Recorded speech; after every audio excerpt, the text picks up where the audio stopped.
pops up at a reasonable rate.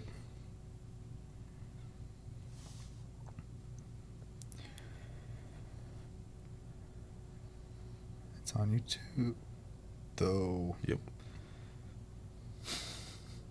Has a reminder thing for some reason.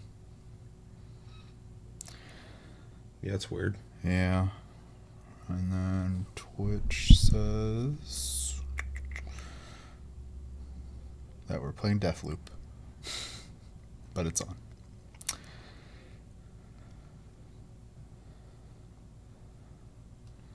So with the YouTube one, that's weird. It's usually for premieres.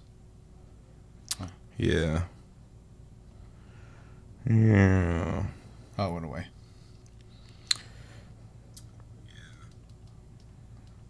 I like how the Why volume is working? I like how the volume just came back even though I've turned all the way down. That's weird. Okay. Can't check Twitch because I'm getting an ad. Because you're getting an ad? Yeah.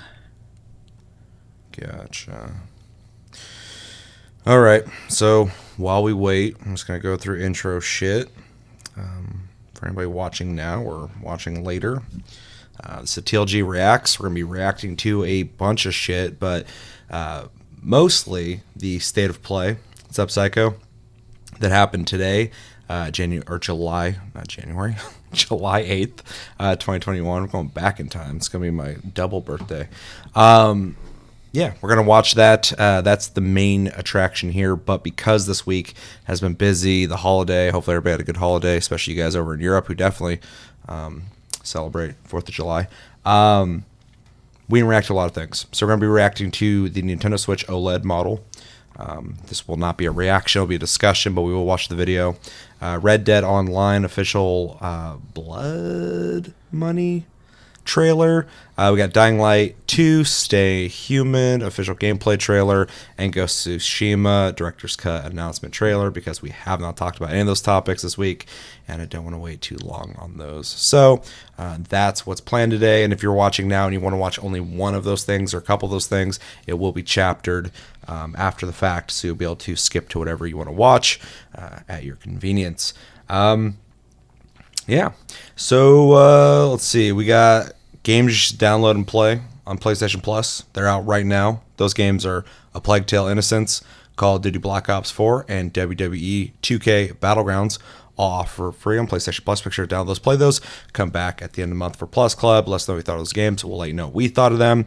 And our game of the month picked by Chevy is Earth Defense Force 5, which I think is still maybe on sale on Steam. I think the sale ended. Did it end? I'm pretty sure. I thought there was like a couple days left. Anyway, just go buy it and play and come back at the end of the month for game of the month. And yeah, it's a fun game though. We've talked about it before, so spoiler. We'll just be kind of updating our impressions of it because we've actually about a year ago we did EDF 5. So, but I'm doing all sorts of new. I'm already playing it, but doing all sorts of different shit that I didn't do prior, so I'll have a lot of new stuff to talk about, so I'm really excited about that. Let's see, we got a Patreon if you'd like to support the channel further than liking, commenting, sharing, subscribing if you're brand new. Discord, Josh says he'll stop by, grace us with his presence. Discord if you'd like to talk to us anytime, all the time. We're on iTunes, Spotify, and other podcast platforms if you prefer to listen to us in audio form. I don't think this will be in audio form, but Tastecast this weekend sure as hell will. And yeah. So, my name's Seth, of course. Joining me is Chevy. How you doing? I'm all right. A little tired. It's the end of the day, though, so. Yeah, I'm pretty good, but kind of tired. I'm chugging coffee over here to try and get my fucking energy back up. What's up, Jeremy? And yeah, so we're going to talk about these topics. Like I said, I got it lined up. Red Dead Online, Nintendo Switch. Talk about this real quick. Then we'll do State of Play. Then Dying Light, Ghost of Tsushima, catching up. But for State of Play, what have you seen? What haven't you seen? Well, not what have you seen, because maybe there's stuff that was a spoiler for me. Have you seen much? I haven't seen anything. Nothing? So you're going blind. Very cool. I've seen a couple things. I had somebody retweet something of mine that's been getting like regular likes or whatever, so I was checking my Twitter every once in a while just to check that, to see what people were saying and shit, and couple times I saw like 2 things, but they're small things. So I have not watched anything, but I have. I know things exist in the state of play, but nothing too detrimental, I guess. So excited to see what they show off, though. We know that Deathloop was the main topic of the state of play, but this is like a 30-minute, 40-minute state of play, so it's gonna be more than Deathloop. So I'm excited to see what they show, but I'm assuming indie games. Is there anything in particular you're looking for to see, or? I don't think there's anything coming out that I can even think of. So people on Twitter complaining, so I know this isn't in it, that Final Fantasy 16 wasn't shown. Because every time there's a presentation now, people are upset that Final Fantasy, or did I say 14 or 16? You said 16. Okay. People are upset that 16 isn't shown at all anywhere. I agree with them, but I'm not upset about it. It'd be nice to see it, but I did not expect, if State of Play was coming out and it's going to have 16, I feel like that it would be front and center. I feel like me being on Twitter all day, I would have saw it. Yeah, exactly. And I didn't see anything about PlayStation at all. Weird. Yeah. Huh. Let's see. This better be good then. Isn't this an indie showcase? I don't know. I'm only assuming there's going to be indie stuff shown because they show that a lot in State of Play. I know that the main attraction, the big thing that they were talking about before this even came out, was they're going to show off Deathloop.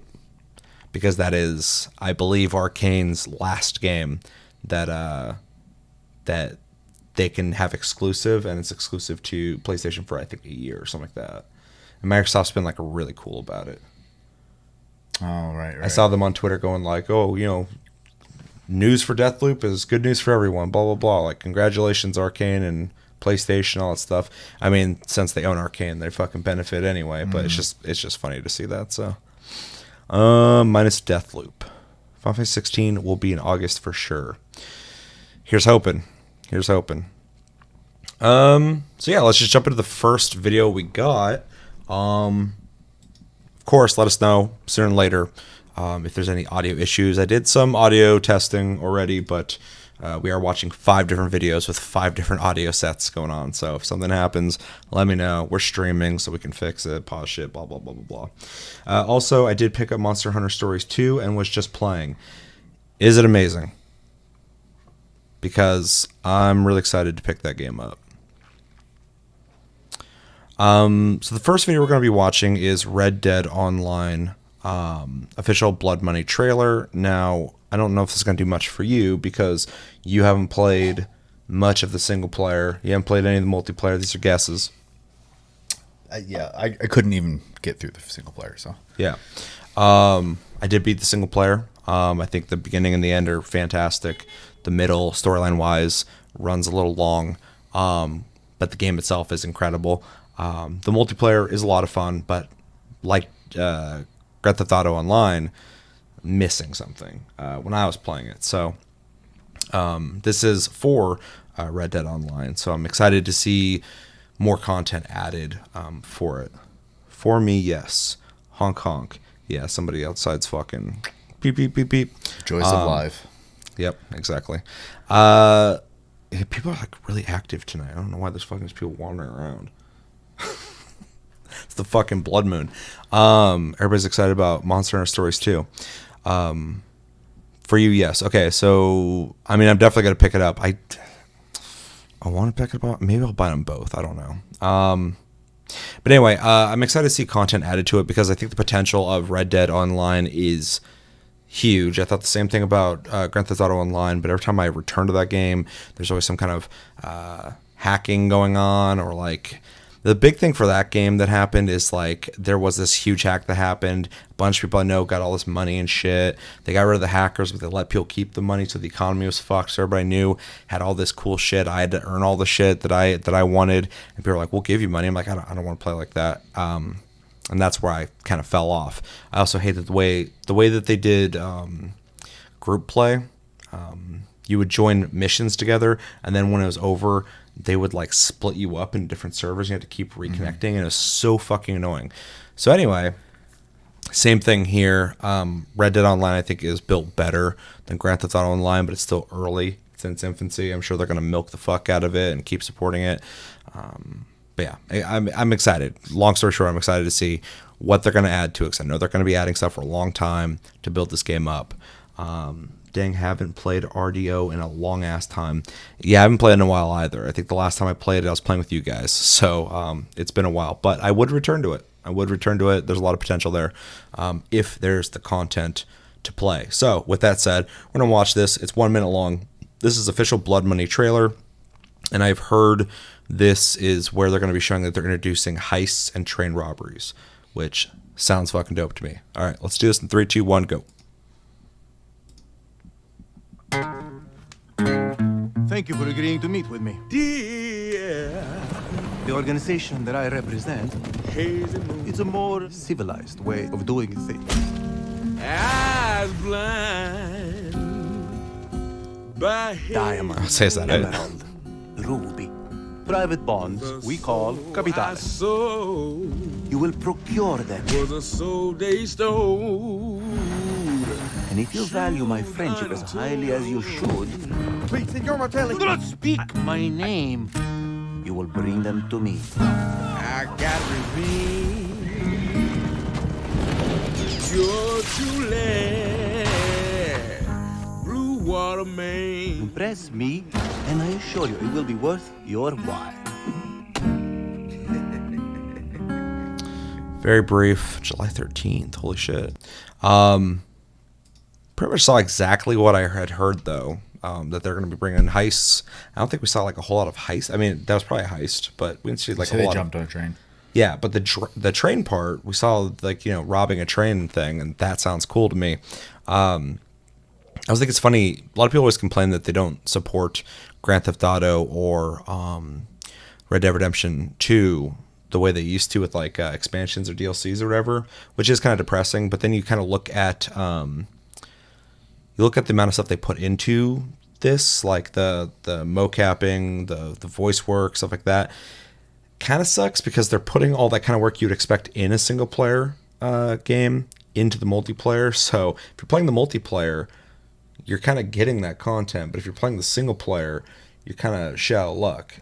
Apparently, with what Rockstar seems to be doing with both games now, Yeah. it seems like they're putting all their effort into the multiplayer, which makes sense because it makes money. Well, I mean that's exactly it. The focus obviously is to be a games of service. So Yeah, you know, they make that single player, which I would, even though, you know, not my cup of tea, is well worth the retail price. They're always full experiences. So them just adding more stuff to the multiplayer, I mean, as far as I'm concerned, is all extra. So I guess I'm probably not the right person in the regards of like, I mean, I get it. It's kind of a bummer, right, to not get more content for it. But at the same time, I feel like you got your money's worth with it. So it's tricky. yeah, and if they made it extended content and charged you for it, I think it's fair. But what you paid for, I think, is also fair because that's a full ass game. Yeah. So and it is just, I agree. Like, it's disappointing for anyone who's looking for that, for sure, but I for don't sure. think anyone's really getting fucked here. It's Exactly. kind of, you know, if you don't like where the money they made is going, then you have to kind of accept that that company's not making the content you want it to make, and you have to make a decision there financially. Well, I'll say the repeated statement over the years, but if you don't like what they're doing, don't support it. So don't play the online if you don't like that, Yeah. because they will not dump money into something that isn't making money. Yeah, I agree 100%. So as for what they are implementing into the online, even as a person who's not playing it, what do you think? I mean, it looks like they put a lot of work into it. Like you said, it's got good mocap and voice acting and all that stuff. But I mean, it just looks like a Rockstar game to me still. So. Yeah. I agree. As a person who has played it and has enjoyed it, but you know, like I said before, kind of it lacks the content I need to keep me there. I am excited to see these, I guess, it's kind of insulting to say baby steps because this is a big chunk of content. They put a lot of money, I'm sure, into the voice acting, all the mocapping, the mission structure, whatever. But for something that wants to keep you playing and you have to rely on your own creativity in a sandbox that keep you there, adding the structured stuff and slowly implementing it over time works out. But when you get like a little bit here and a little bit there, it's not enough for me. Hopefully I didn't lose anybody and all that shit I said. So it seems like we are starting to get far enough into RDO that I feel like I kind of want to go check it out again. This, in fact, feels like they added like a job, like 3 jobs or whatever a while back, and that's the last time I played. And then they've added more stuff since then. I haven't played since, but this seems like another big chunk that I can come back and kind of revisit, because the idea of having these like team-based structured missions where you're doing heists and robbing trains or whatever, it sounds fun. You just obviously would need the people to do it with. I wouldn't want to play with randos. Real quick, so Jeremy said, off topic, but holy shit, Chevy, I've been obsessed with Final Fantasy 14. Bought myself the Razer Naga Pro just for it. Also made it to Ishgard, and my favorite city for sure. The music gives me goosebumps.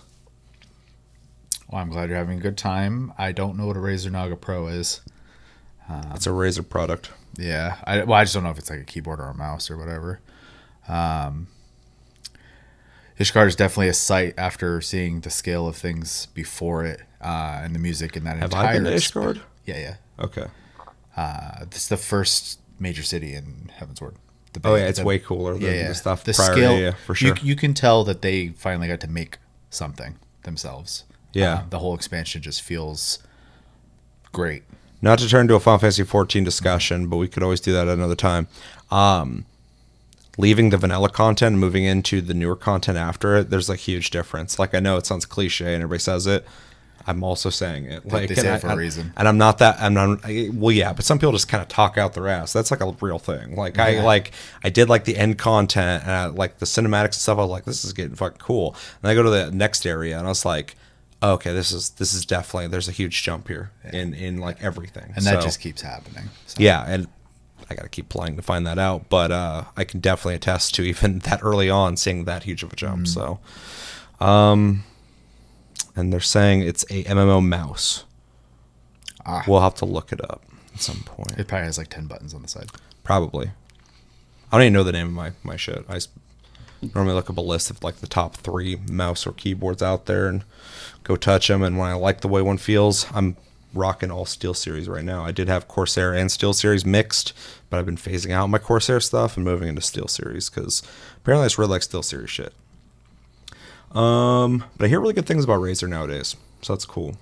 Let's see. Psycho said this looks fun. I agree 100%. I think it does look fun. We'll definitely have to play. This coming Tuesday, huh? Cool. Yeah, before watching this, I had no idea when it's coming out. So to see that's kind of a pleasant surprise. Jeremy says, I want Rockstar to go sci-fi or fantasy. I think they can create something insane in either of those two. Dude, I would love that as well.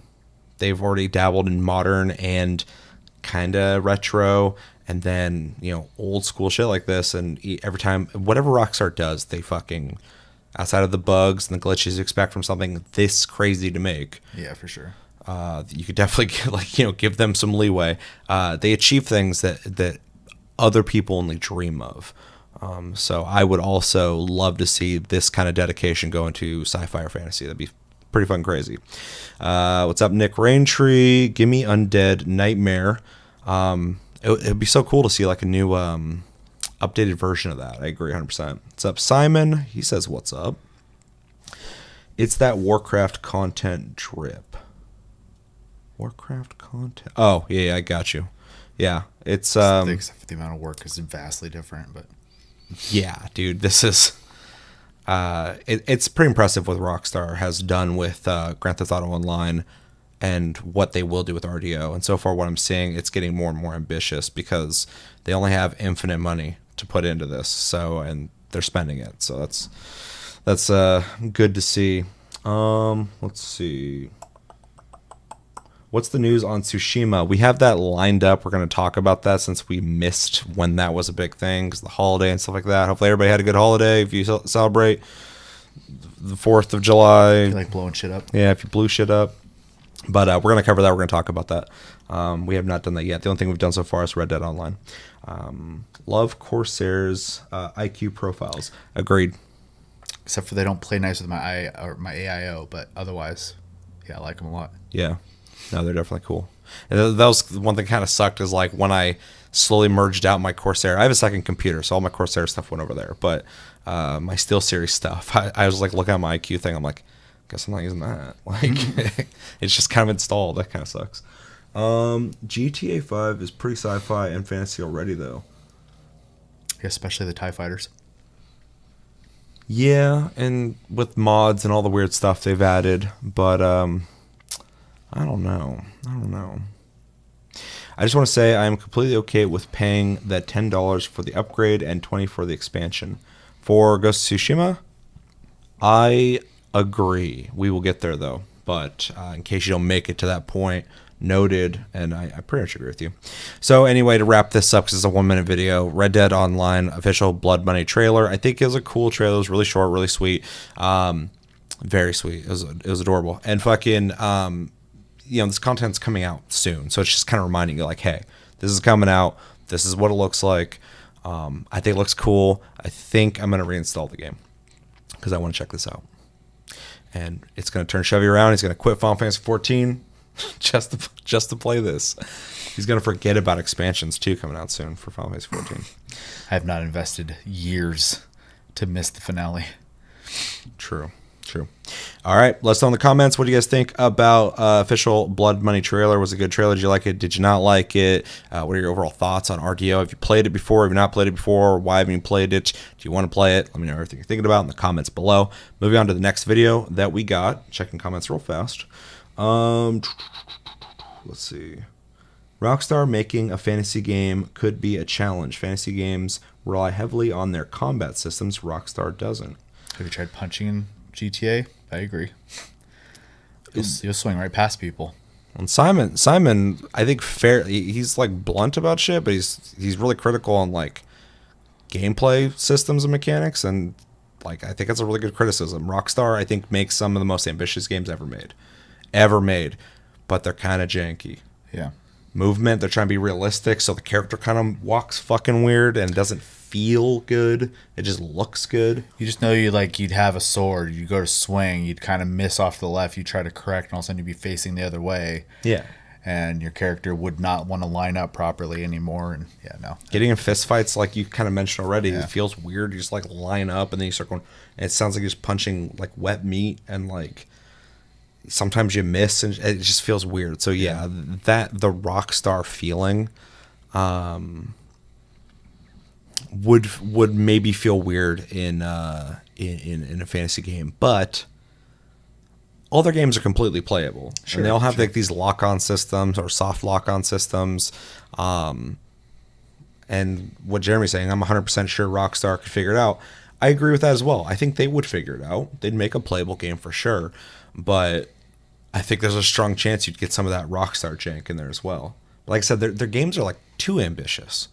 They're like the most ambitious games out there at the size and the amount of stuff that's in them, that like you run into the donkey ladies flying through the sky and like weird physics, and like their emphasis on immersion can make cars super heavy in Grand Theft Auto 4. Even though there's a resurgence of people talking about how great Grand Theft Auto 4 is, it's really interesting. The same thing happened with Halo 3. Yeah. Except for when Halo 3 came out, people loved it. I only remember that because I didn't like Halo 3. But anyway, I think they're both really good points. I think Rockstar won't release something, especially now, that won't work or eventually work, I guess. Some Rockstar jank, you're going to get it all and then some. And you're going to accept it too because it's Rockstar. You're just gonna deal with it until they fix it. Accept it. A lot of people are going to accept it. But anyway, I actually would love to see Rockstar kind of make anything. Dabble. Yeah, sure. I mean, that's a way to put it. Make anything. They make 2 games. Yeah. Dude, they used to make all sorts of shit.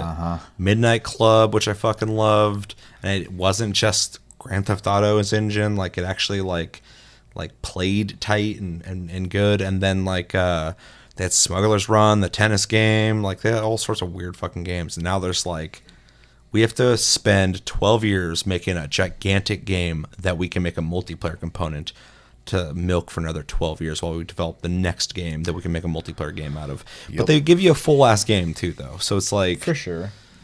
But they definitely emphasize. I don't know. It's hard. They don't pull back on the single player content. Red Dead Redemption 2's story and world is fucking massive and intricate. They just don't support it afterward.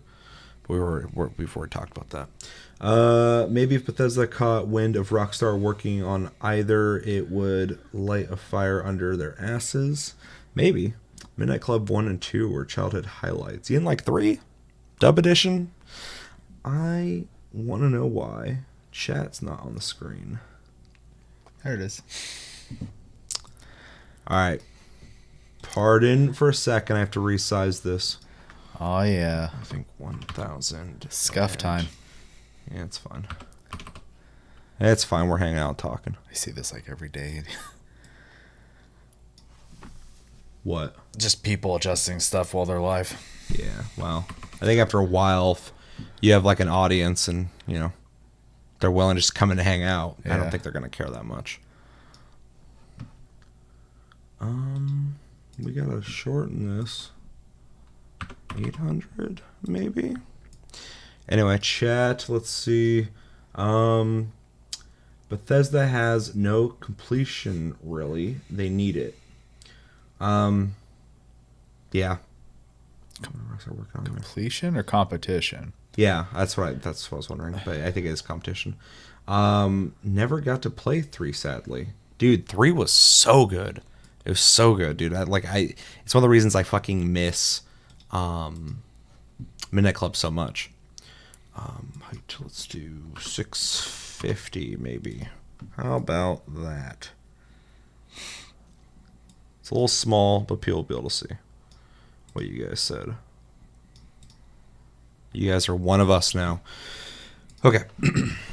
Let's see. I never played Midnight Club. Played pretty much only played Need for Speed and Forza. Interesting. Nobody. I think Midnight Club was one of the first like racing games I played on PC. I can't believe how many people haven't played Midnight Club. Maybe that's why they don't make them. Or didn't play at least 3. Xander said he played 1 and 2. But anyway, yeah, let's all lament the loss of Rockstar Games and look forward to what little scraps they give us.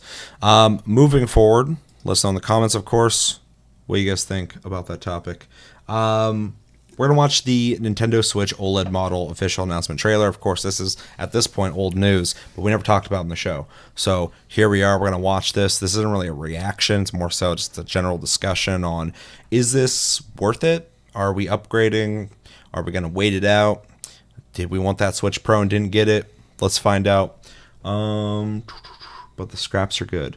I didn't say they're bad scraps. They're just, they're just scraps. But, agreed. Underground was my fave.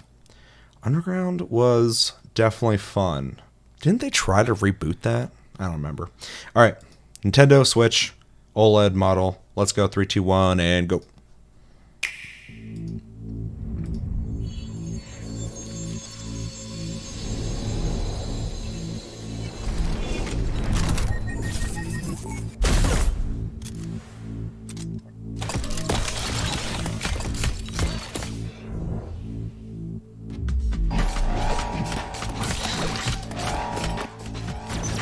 So somebody posted on Twitter side by side of the Vita and the Switch, and they were doing a comparison, and it was like OLED screen, like back then. That fucker was expensive though when it came out. OLEDs are still expensive. Sure, yeah, that's crazy. Yeah, but that's to Sony's detriment though. They had this philosophy of like, let's make crazy high end shit and have a crazy high-end price point. That was the same time PS3 was yep. Right, yeah, whoever was running shit at that time was like, let's make luxury items. Yeah. And most people were like, bro, I'm just trying to play video games here.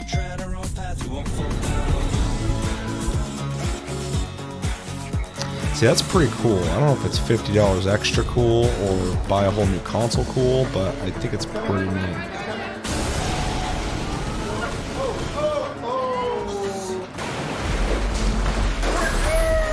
The thing that drives me nuts about this, I need to get my hands on one. I want to hear it. I need to see the screen. This isn't doing it. Like, it's... We'll talk about it. Checkmate. I want to sit out back with my whole family just playing chess on a fucking Switch.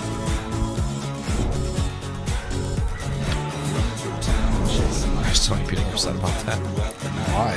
That's amazing. They're saying, like, leave it to Nintendo. Do you think that's a feature worth selling? I like options, so I'm not gonna bash it.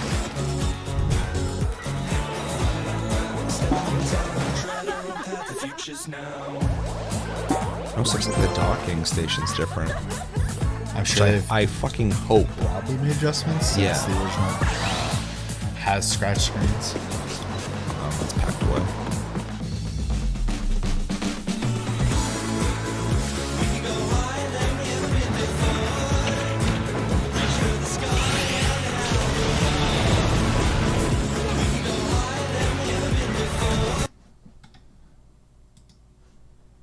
So it's coming out October 8th this year. That looks different, the docking station. It's all curved and shit. Yeah.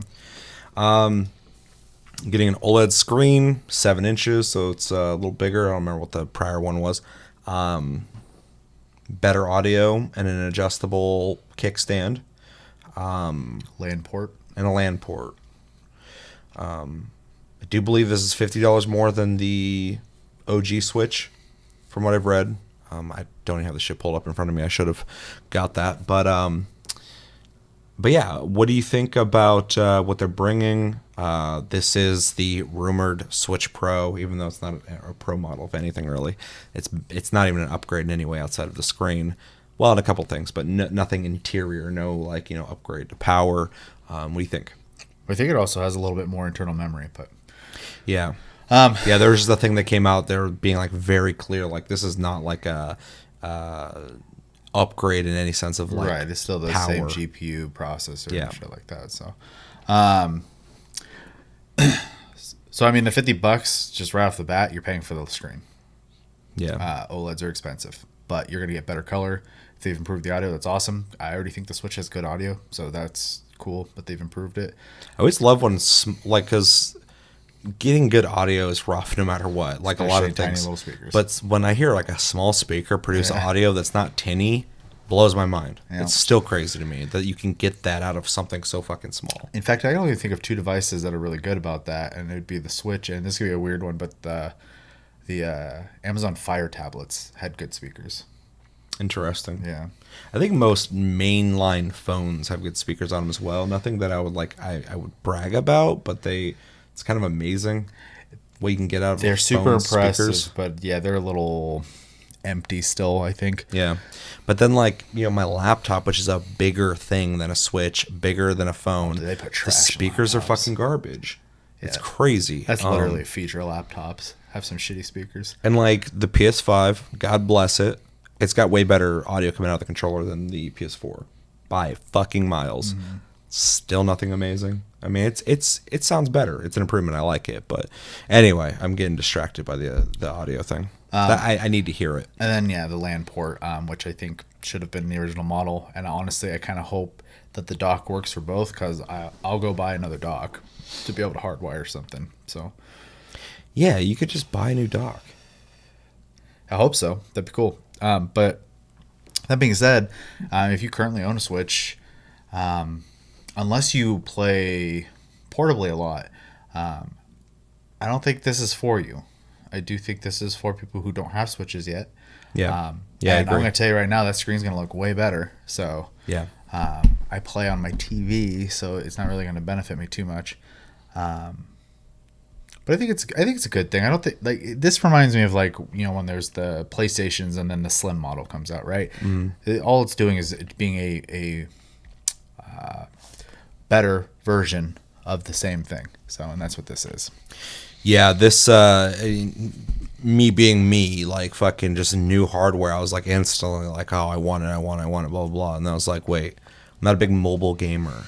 So I'm gonna like that I have that OLED screen, but like I already play on TVs.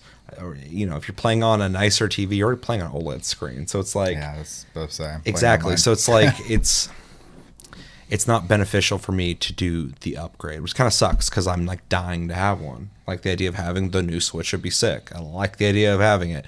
What a waste of money for me though. I have a fucking perfectly good Switch. It plays the same games that Switch is gonna play. It does all the same stuff outside of, you know, the audio and the OLED screen, but the OLED screen is not a selling factor for me. It's cool, but I don't like playing portably. And like I said, the audio, if it's got more impressive audio, dope. But I don't play mobily. The LAN port, that's cool. I'm glad that they have that. They should have had it in the first place, but at least it does have it now. But yeah, this is essentially the new base model. This is what the Switch should be now. And that's what it is. So if you are just getting into the Switch game now, especially with that shortage we just had in 2020, Yeah, just wait. Just wait. if you're gonna buy a Switch, pay the extra $50 and just get like the premium model. But if you already have a Switch, I would not recommend anybody really upgrade this unless you are on the go all the fucking time. You almost never play your Switch on a TV. It might be worth it. Or if you want to give yours, like if you have kids, you want to give yours to your kids and get the OLED for yourself. Yeah. That's what I'm saying. If you're going to be buying a fresh Switch for whatever reason, I think it's worth trading up to. But if you're starting from base minimum, giving away yours, blah, blah, blah, blah, this is where you should probably start, in my opinion, because it's a better model. But is it, you know, worthy of upgrading to? Like I said, only if you're like on an airplane all the time, flying around and stuff like that, maybe trade it in and like spend the money or whatever. But this isn't just like a $50 increase. For somebody who has a Switch. I mean, you gotta replace your Switch now if you want to buy that, and you're only getting like, you know, better screen, better audio. The kickstand's cool, but I'm not even putting that in the equation because like no one's gonna upgrade for that unless you just really play a game that you fucking wish you had. Plastic's not worth $50. Yeah, yeah, exactly. It is a very cool kickstand though.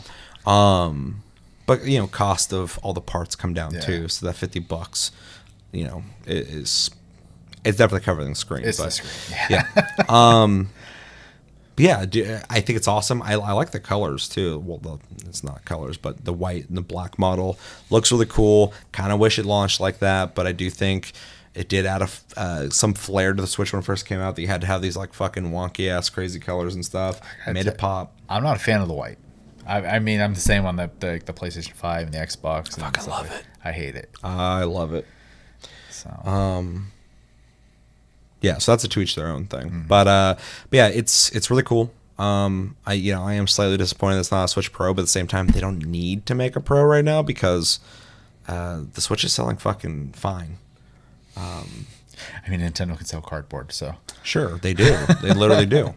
So anyway, let's read some comments real quick. Psycho says meh. Makes sense. Of course he does. Jeremy says, if you already own a Switch, it's not worth it.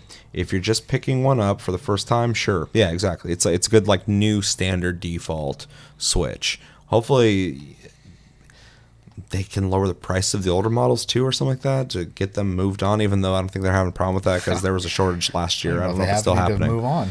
Exactly. Continuing, he says, then again, you could always trade sell your current Switch to make it easier to pick up. Nice. Some take. Same take. Oh, same take. Yeah. I couldn't even read that. Yeah, pretty much. Same thing. And I think a lot of people are on that same page. It's cool, but it's not enough of an upgrade to really justify repurchasing a console. So, yeah, that's pretty much all I got. It's cool, though. Can't wait to... I mean... If my Switch broke and I had to buy a new one, it sounds horrible, but like I'd be like, okay, cool, I can go buy one now. But it's not something I'm gonna do unless I have to. Yeah, so. I mean, if I needed a Switch, I would 100% buy the OLED one. Yeah, so would I. Yeah. But again, too, like something I kind of said in the beginning, it wouldn't change my mind, but this is something that I don't think will translate well through a screen. They're talking about audio. You're not getting that through fucking your speakers. Everybody's speakers are different, and the compression of the video, all that stuff, you're not getting the audio that thing's producing, so you don't know what it sounds like. And then OLED screen, yeah, cool, fucking, I know what an OLED screen is, but we're not seeing one-to-one actual. It was a 6.2 before, so it's Almost an inch. yeah, which is pretty cool. But you're not seeing what it actually looks like. So this is something that hopefully, if they have an in-store model, which I hope they do, you can get your hands on and check it out before people fucking break it. All right. Well, let us know in chat and in the comments what you guys think about the Switch OLED. Are you going to buy one or you're not going to buy one? What do you think the best case scenario is to buy one of these? Are you interested in it? Do you have a Switch already? And are you disappointed that we didn't get the Switch Pro? Let us know everything you're thinking about in the comments below. Let's see. Simon says, yeah, no, I'm not saying Rock would fuck up anything. They'd release a playable fantasy title. But fantasy games or role-playing games even have a different audience than GTA or Red Dead. Solid point for sure. Sorry, I'm a little behind. that's fine. I started reading them, I'm like, wait, this isn't Switch related. Yeah, but they could maybe bring in a new audience as well. So I would definitely, as long as they keep their mainline titles going, they can definitely experiment. But I definitely would support them trying something and seeing, because if they don't, we'll never know. All right, so moving forward, we're going to jump into the state of play that happened earlier today. After that, we have Dying Light and Ghost of Tsushima, so stay tuned for that if you want. This will all be chaptered as well, reminder. So if there's something in particular you're looking for, look down below and find the thing you're looking for. GTA is RP. I mean, everything's in our role-playing game, but I don't think that's what he meant. People are super into that, though. In GTA. 4th of July still happening, apparently. And I've had so many people fucking talk about like the RP in GTA Online. Yeah. I mean, I see it a lot in, like, even like 14, just people not actually, well, they're playing the game, but. Yeah, but I've seen that in MMOs forever. Like, it's weird. I mean, GTA Online is essentially an MMO at this point, but yeah, I've heard people talking about, like, you know, like, oh, I'm the banker, oh, I'm the guy you go to when you need something done, all this shit. I'm like, that's so weird. On RP servers. Yeah. To each their own. Yeah, if you're into it, you're into it. Nope. I'm not, although I would definitely hang out with those people because I like to be entertained. All right, so state of play. We were talking about it a little bit in the beginning, but you don't know anything about it. I've seen like 2 things mentioned. I have not watched anything on it because I was on Twitter today. You already kind of said you don't really have anything you're expecting from it. No, I'm in a weird place right now because the only thing I really want to play is Final Fantasy 16, and I know Square would have probably their own thing for it, though they have announced stuff in State of Play before, so who knows. I think there would be an event, though, for at this point. We know it exists. People want it. They would want to build the hype up and be like, hey, we're going to show it off finally. So, but yeah, I'm actually curious. Deathloop is a game I've kind of written off, or I did write off for a while, and then one of the things we watched in the last like year or so kind of had me going, it looks kind of fun to play. Pretty sure that's E3. Yeah, it was something. So we're gonna, I think, get 8 minutes of gameplay here. So that's exciting for me because maybe it will put me right back into that area where like, fuck that game, I don't need it, or reassure me that maybe I should pick it up because Arcane's definitely a talented dev. All the games they make, as popular as they are, they don't really work for me. But I'm also not a huge fan of first-person stealth games. Even though it's more realistic, I think gameplay-wise, third-person stealth is way better. It's more fun. That's obviously to each their own as well. But Arcane's games are very stealth-heavy and imaginative. But I've just never really been able to get into them. So hopefully, Deathloop is different. Anything you want to say before we watch this? All right, let's jump into it. 3, 2, 1, and go. How's the audio, by the way? Any issues so far? Terrible. I can hear you guys, so it's awful.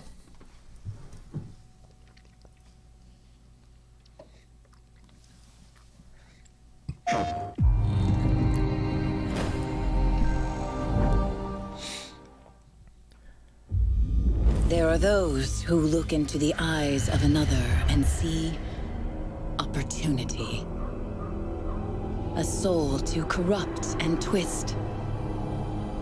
Their stories are the ones we fear. And there are those who see potential. Moss. Welcome back, dude. The light within the soul. I didn't even play the first one. I heard it's really good though. A chance to lift someone Yeah, same. up to achieve the impossible. Their stories rise to legend. Damn. So tell me, This also came out on PC. what do didn't you it? see in Quill? I don't know. I thought I saw it on Steam for some Because reason. her I mean, if it's story VR, you can play it on depends. PC easier than you'll be able to play it on console. Yeah, I heard when you play this, it's like you're just kind of like above him, like you're able to look around. I played some platformers in VR. The VR tech demo Yeah. had that. It was Yeah. awesome. It's actually pretty neat, yeah. It kind of gives you a sense of depth with platforming, which is something that you don't get. I actually quite enjoyed it. So That's I was super into the idea of trying this game, but like I just have no desire to hook my VR up. That's the fucking. I got VR up the ass, and like I don't. It's an event. I have to like when I set it up, I play it a lot. Yeah. But once I unhook it for whatever Nice. reason, I don't play it. So we're getting a sequel. It's good. That is cool. I'm Means the first one glad. did well. I'm glad the first one did good enough. Thanks for kicking off our new state of... Pause real quick. OLED Switch might be the first Switch I buy. All my Zoomer friends own one, and I'm weird kid out joke, but I really should get one. What the fuck's this? Like we said earlier, if you're hopping into the Switch game, I think the OLED's the place to start now. Yeah. So definitely do that. Psycho says it's a rat. It is a rat. I would definitely say the Switch is probably, in my opinion, the best console Nintendo's made. So Yeah. I agree with that 100%. It's got a great library too, but it doesn't have like a legendary library like some of the prior, the older consoles Yeah. have. But as like their console that I can confidently say is fucking awesome. as a piece of hardware, Switch, it's awesome. Switch is, I think, one of the cooler consoles ever made. Yeah. So bravo to them. Yeah, no, that thing's great. I don't play it, super loud, but when I do sit down and play it, I definitely put some time in. So. Yeah, it's an awesome console. So definitely, if you have something to play on it, pick one up if you can, for sure, and get the OLED one. Like if you're like I can wait, just get the OLED one for sure. There's no point unless you want to save $50, but you're spending the money anyway, so might as well. But anyway, Moss Book 2, very cool to see. The biggest thing out of that I'm excited for is that they got to make a second game. That means the first game was profitable, or somebody's taking a hit to make sure they get another chance. Hopefully that's not the case, because hopefully the game succeeds then. But it's cool to see. Maybe I'll actually play it. We just kind of discussed the VR thing as kind of a speed bump. Exactly. Once they make a VR headset that you can just throw on and you get the same graphics as something like a Vive. I said Vibe. Then I think it'll eliminate that. But setting up your towers and shit and having everything calibrated, stuff like that, it's not necessarily a hassle, but it's a process, and it's not as easy as just booting up whatever the fuck game you normally play. So For sure. It was also on PC. okay, I mean that makes complete sense. I wonder if they offer a version where you don't have to play in VR though. Because it's a platformer, so like it'd be smart for them to just release it and go, hey, you can play in VR mode or not VR mode. In which then I should probably play it. So anyway, definitely cool. Moving on. Yep.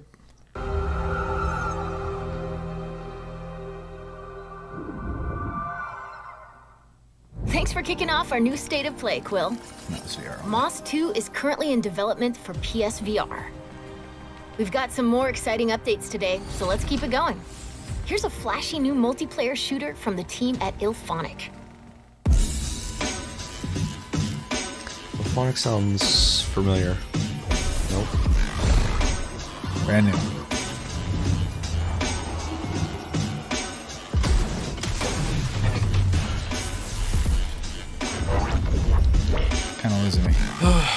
I'm sick of fucking cartoon-looking games. Just like people got sick of modern warfare-looking games. I'm over it. Like when I started seeing like vibrant colored cartoon-looking games. It's for all ages and all countries.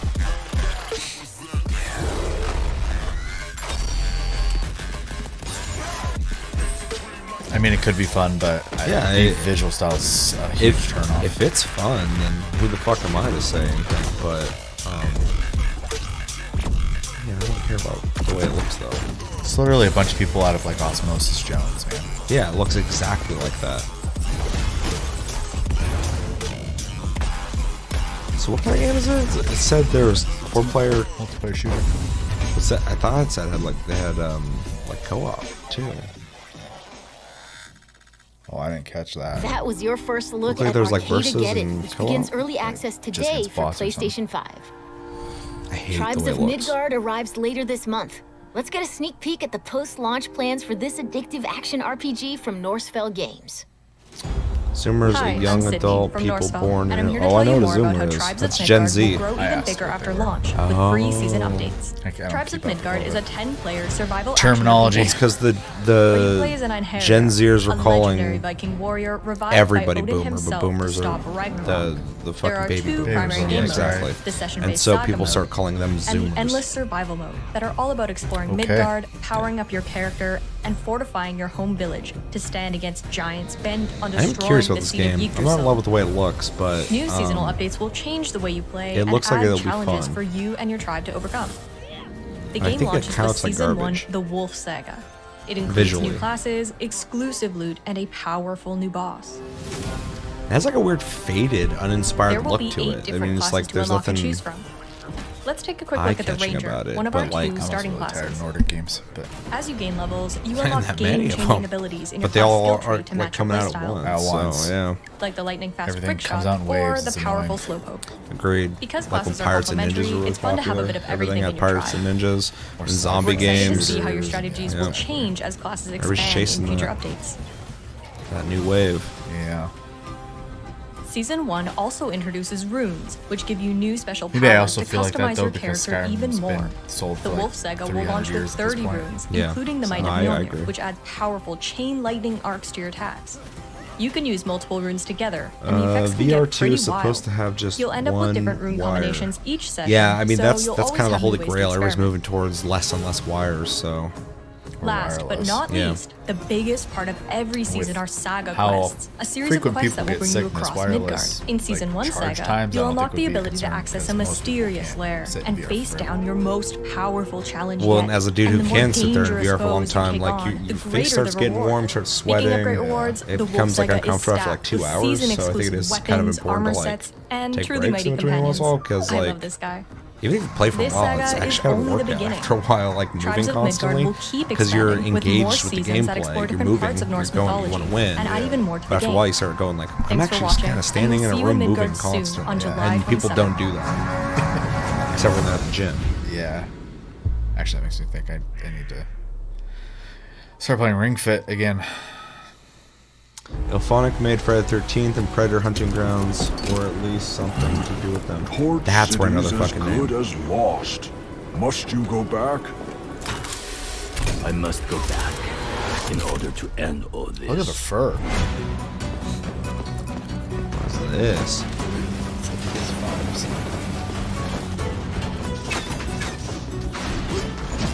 A next-gen platformer. Metroidvania game.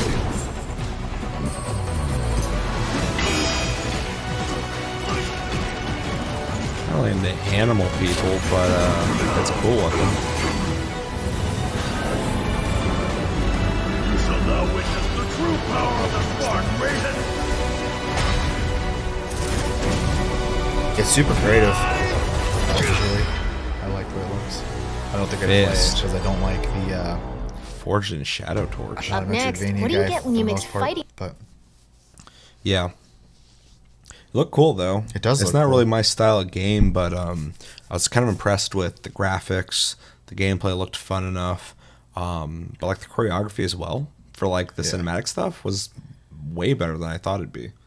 So yeah, no, it was really neat. Plus the the detail was probably way better than it deserved to be for the perspective you're playing from. So yeah. But yeah, Ilphonic. When I think that they said first time publisher, right? Maybe that's what they meant. It's like Ilphonic's made games and now they're publishing a game. Oh, maybe. Whatever. We'll figure it out at some point. But yeah, I was pretty sure I knew the name. But that'd be kind of crazy because I think they're still releasing stuff for Predator. God, I wish Friday the 13th got more content. Tired of any Nordic game until God of War Ragnarok. 100%. I mean, like, doesn't count. Yeah, I mean, it technically counts, but yeah. When that comes out, I'm not going to have the same opinion no matter what. I hate this voice acting. Yeah, it wasn't great. What? Dave I Skyrim TM. Yes. I especially hate it when you can tell it's a young guy trying to sound old. Dude, that's the fucking worst. I hate when you can tell somebody is not what they are, and then you get someone like Troy Baker who like is just some like very West Coast looking dude. Fish way, bro. And then he's like playing like old gruff Southern dudes and shit. Like, yeah, there's definitely different tiers of voice actors. All right, moving on. Games and Battle Royale. Battle Ancient Royale. legends are told. Finally. Need more. Is a Smite coming to PS5? Finally. Of the battle between demons and hunters. Someone actually making a new MOBA? I mean, go for it, but that market's Hi been a everyone, little rough I'm to John get Georgie into. from Mantisco. And on behalf of our studio, I am thrilled to welcome you to the world of Hunter's Arena. I thought it was about around. In this mystical world, you Oh, will play as yeah, hunters yeah. who must You're fight right. deadly My brain demons went as over for well some as reason. other online Another players market in it's hard to order get into, though. survive. Yeah. As a skillful hunter, you will master powerful swordplay and martial arts. We and are will be well constantly past the tested time that on if you're your going to break skills into the of Battle precise Royale timing and fast decision market, making. you need to bring something that hasn't However, been don't forget to have a little fun on your journey by customizing your weapons from disco balls to rubber ducks. done. Everybody's going to look like that. As you explore our expansive maps, you will be able to explore dungeons and slay ancient demons to level up. We look forward to seeing your personalized It's cool, it's strategies on melee your based. hunt. And heavy fantasy. Another Yeah. huge threat to The look visuals out are good. for is none other than one of PS5 your game. own, a hunter. Since those are actually coming Always out now. have different strategies in mind and use the It sucks environment 'cause, like, around you when anytime I facing play your Battle Royale, I'm like, enemies. this is fun, and then I stop Utilize playing it. bushes for ambush or drop Because, strike like, there's from higher nothing grounds I'm to working unleash a towards. lethal So blow yes, on the genre does unexpected nothing for enemy me. Yeah. players. Gameplay wise, like I'm competitive. I like winning Hunter's and Arena shit, but features two battle royale modes, For solo what? and trio. In solo mode, you will solely take on Don't do other that. enemy players as don't well fucking as make deadly solo and demons trio. You lurking need behind a your duos back in a mode because people are 30-player gonna be free-for-all. up your ass In about it trio until you mode, do it. you'll be able to team up with your friends, where focusing on teamwork and planning out strategies are crucial in achieving victory. Solos and trios? There is so much more to experience in this And maybe as fascinating of right world. now, they've done I everything. can't wait for you to encounter the countless dangers waiting in Hunter's Arena when it launches Every time a Battle next Royale month comes out, on PS4 they'll offer and like PS5. one or two of the three things people Thank you want. for People joining complain me about it, today, and then they'll and I either do will it or see they'll you all temporarily soon do it, and they'll swap on things around. They'll make like a Hunter's mode that does Arena. it, and then people complain the whole time. And it's just like if you're gonna make a Battle Royale, you just need to make a solo, Jump into duos, Battle and Royale trios mode. action when Hunter's Arena Legends arrives on PS4 It looks kind of and cool. PS5 I'll next probably month. try it out. Is it PlayStation free to Plus play? members will be able to download the PS4 and PS5 versions at no extra cost starting August 3rd. Oh, yeah, the Samurai Shows game. SIFU? Yeah. It's funny because I remember when we watched this, it looked like, oh, interesting. This went down and he aged. It's funny because when we watched this originally, it looked like that other game we had played with the masks. And it is. And it is. Yeah, you can definitely tell like they either took what they knew from that game or it's all in the same engine. Yeah. But this just, all the things I liked about that game are in this game, but this doesn't have things I disliked about the last game. So, it's interesting. I'm pretty intrigued by this game. I'll say I was intrigued by the last one too. It was kind of rough. Yeah, it had some cool systems, but also at the same time, like the weird multiplayer aspect to it was weird. I think in the world felt kind of vacant. And it felt obscure for obscure's sake, like not really well thought out. You get to live out your old boy in this game. There's always.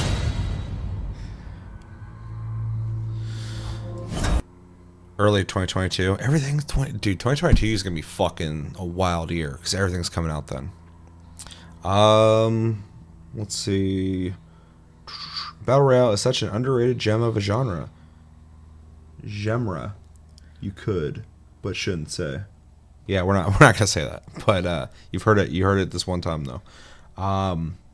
Definitely underrated. Not enough people talk about it. This looks like just like Narca Blade Point. I don't know what that is. I don't know what that is either. I don't know what that is.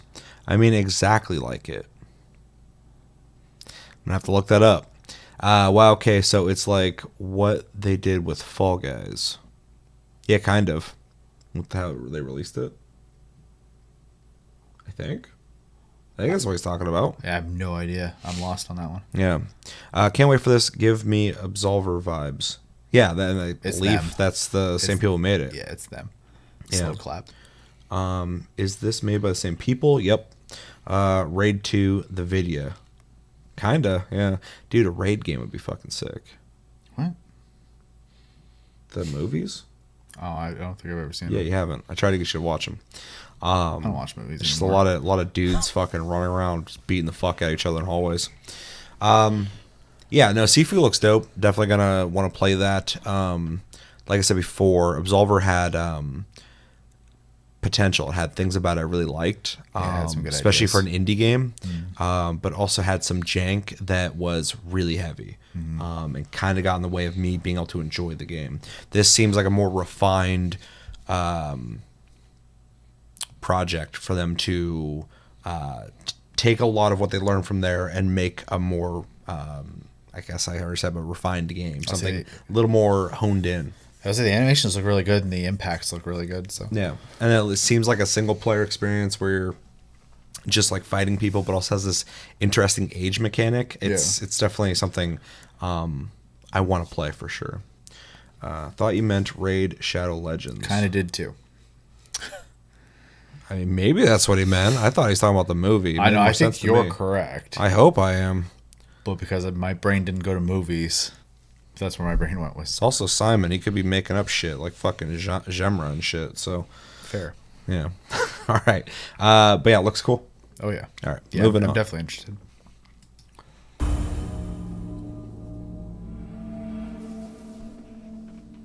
It's got a nice simple name. Ever wanted to explore an alien planet? Then this Yeah, next game is for you. As much as I love like a lot of Japanese games, you get some crazy names out of that market.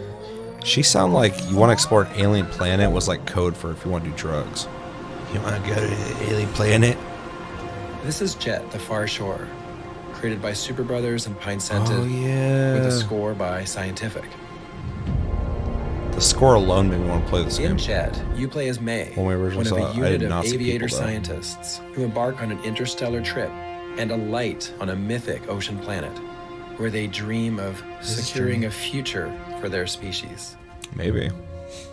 We aspired to create a video I game saw the original to trailer was express our really own good. feelings of awe when This we looks like a different look game up than at what the they showed, starry though. sky. Jet is all about motion, whether it's weaving through trees or jumping over obstacles. I love that sense of speeding through a remarkable natural space under a grand sky. There's a demo I played, And and I suddenly think it might being be in out now, someone's but there's like this, helmet, boots on it's the like a ground. marble out like in Mars. Jet's premise and you use like involves tribes like exploration and physics discovery. to ski. However, Played that as our well. design And you turn doesn't to a disc rely and on fly around. combat It's or resource this. extraction, and That the was characters go to some during, lengths to tread lightly, giving indigenous with the free wildlife demos. a Yeah. wide Yeah. berth, Last year. striving was to pretty cool. adapt and avoid conflict. It was neat. I don't think I'd buy it. As a jet scout, you'll inspect living things and employ your jet's tools to figure out what makes them tick. Occasionally, you'll run into trouble, and you'll have to use everything at your disposal to emerge unscathed. So this is No Man's Sky Light meets that Marvel game. Over the years, we've Journey. contemplated what might be on the minds of interstellar explorers, what might propel them, and what might haunt them. And so our story Propeller provides eyebrows. an occasional glimpse into May's dreams, memories, and visions. At heart, Jet is a laid-back and enjoyable exploratory action-adventure set within an intriguing new The science soundtrack fiction doesn't sound cosmos. laid back though. He does. Fuck it. Yeah, he sounds like he's Jet been has chilling. had a long road. Sounds like he's been chilling for For a few long time. years, there were only Sounds like he just 3 woke of up from us. cryo sleep. Since Like having then, me try to this sell a game vision to has people. been sharpened and bolstered. We've by been an working on a all-star game squad. about forward momentum. We hope you'll embark Just like a with us. chill game you play. You know, like sometimes enemies attack you, but then also like you're just kind of exploring things and finding out what makes them tick. You know.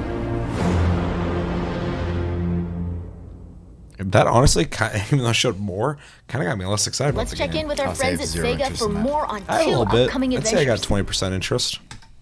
Checking chat real fast. No,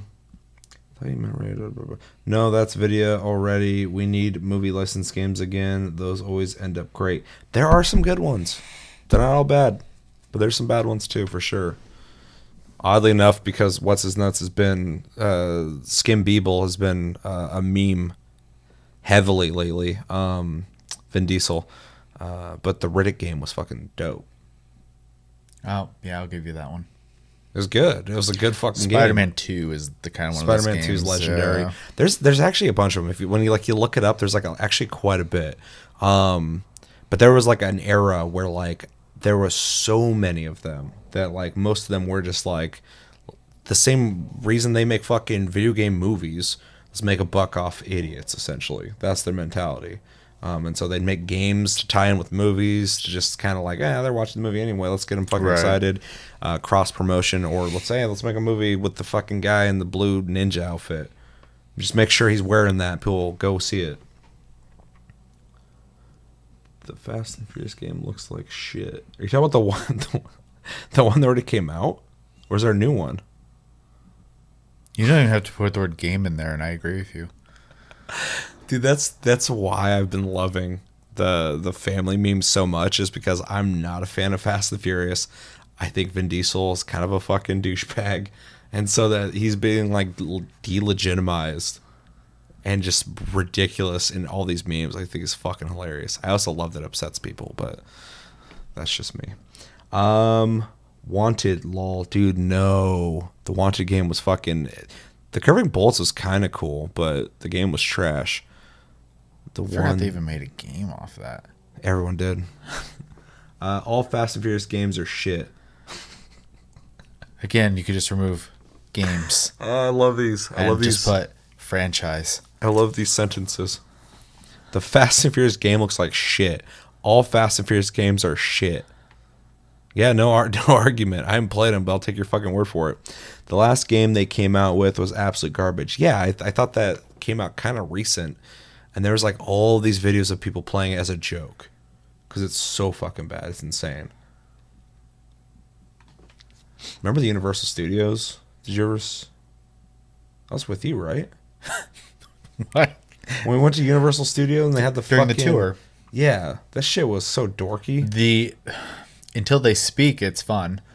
No, it's neat. Yeah. Especially like because I'm a tech nerd. I'm looking at them like, this is crazy. That tour is very cool. But at the end, like you can tell they were like, hey, you guys want to make an extra buck? And they're like, sure.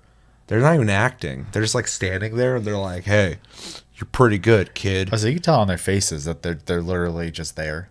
Yeah, they're all like this. Fucking Tyrese is like the only guy who kind of like acted a little bit there. Yeah. Everywhere else is just like, yeah, you're pretty good, kid. And everyone's like, yeah, you want to join the family? I'm like, no. No, I don't. Last guy who said, welcome to the family, I fucking murdered him. Did they have the earthquake thing when you went? Yeah. That was so cool. You're like in a subway and an earthquake happens and everything just falls. Oh no! I never saw that. I saw That was I saw wild. where they let a bunch of water fucking go everywhere. Oh, the town where they Yeah. they show how weather effects are done. Yeah, Floods and stuff. Yeah, that's cool too. I mean, I wasn't bored. It was definitely interesting. Let's see. They played it for the family. I mean, who doesn't? I play everything for the family. Laughed my ass off. I went on that ride also. Was ridiculous, especially the party segment. Yeah, it's the King Kong one was good. Did I do a King Kong? Pretty positive. I feel like it, yeah, because he's on the side hitting it and shit. And the whole thing goes. And the T-Rexes and stuff. Yeah, that one was cool it's too. super cool. Yeah. It's weird. Anybody who's not interested in Universal Studios is probably fucking pissed right now. They're like, bro, I like theme parks. Sorry.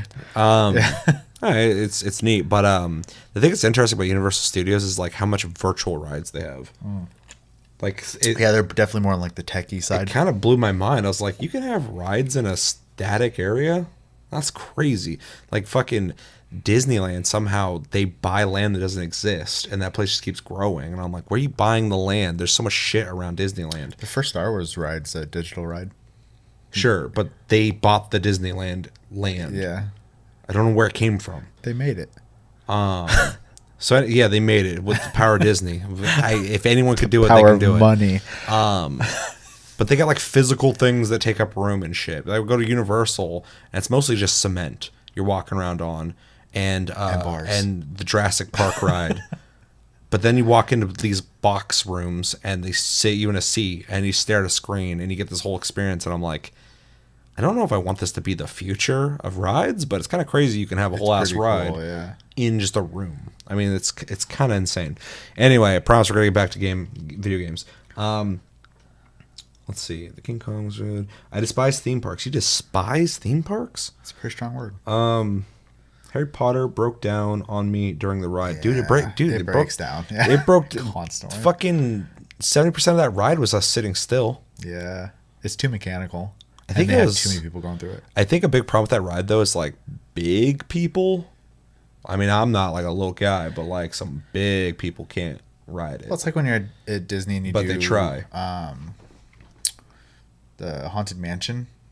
Kids get out and start running around, and they have to stop the ride. I've never rode that ride and not had it stop every like every fucking time minutes. because people can't keep their kids in the seats. It's crazy. It's crazy because you find out you barely moved at all. The screen makes you feel like you've traveled a mile. Yeah, it's really kind of crazy. Yeah, and like blowing air at you and stuff like that. It feels like you're going illusion it somewhere. big Yeah. time, yeah, It's really kind of wild. They just don't appeal to me at all. Big ol'. It's fair. Especially, ones that might have like extreme shit. Some people might want only that and might not want that at all. So anyway, let's move on. But fun talk. Let's go. I remember what the fuck wait, family. I'm gonna be honest, I have no A mansion. Is this the place? No? I don't know anything about it. It's an amazing anime. This is I'm well with you. I'll keep that's you actually safe. something I want to do, and season 2 starts. Gonna do a Demon whole Seth ass is new growing channel just for stronger. that. I think it's less than a week now. The door! It just closed on its own! That's interesting. They You move saw it, like right? animation. I don't care who! Just come and fight me! Is that the baby? Whoever Yeah. shows up Hell yeah. will be my next I love prey! that guy. I'm a demon slayer. Rank This Mizunoto. voice Kanjiro cast is Kamado. killing me. Here I come! I'm a demon slayer. He's wielding Nichirin swords. Is he with the Demon Slayer Corps? Is he with the Demon Slayer Corps? I could be this guy.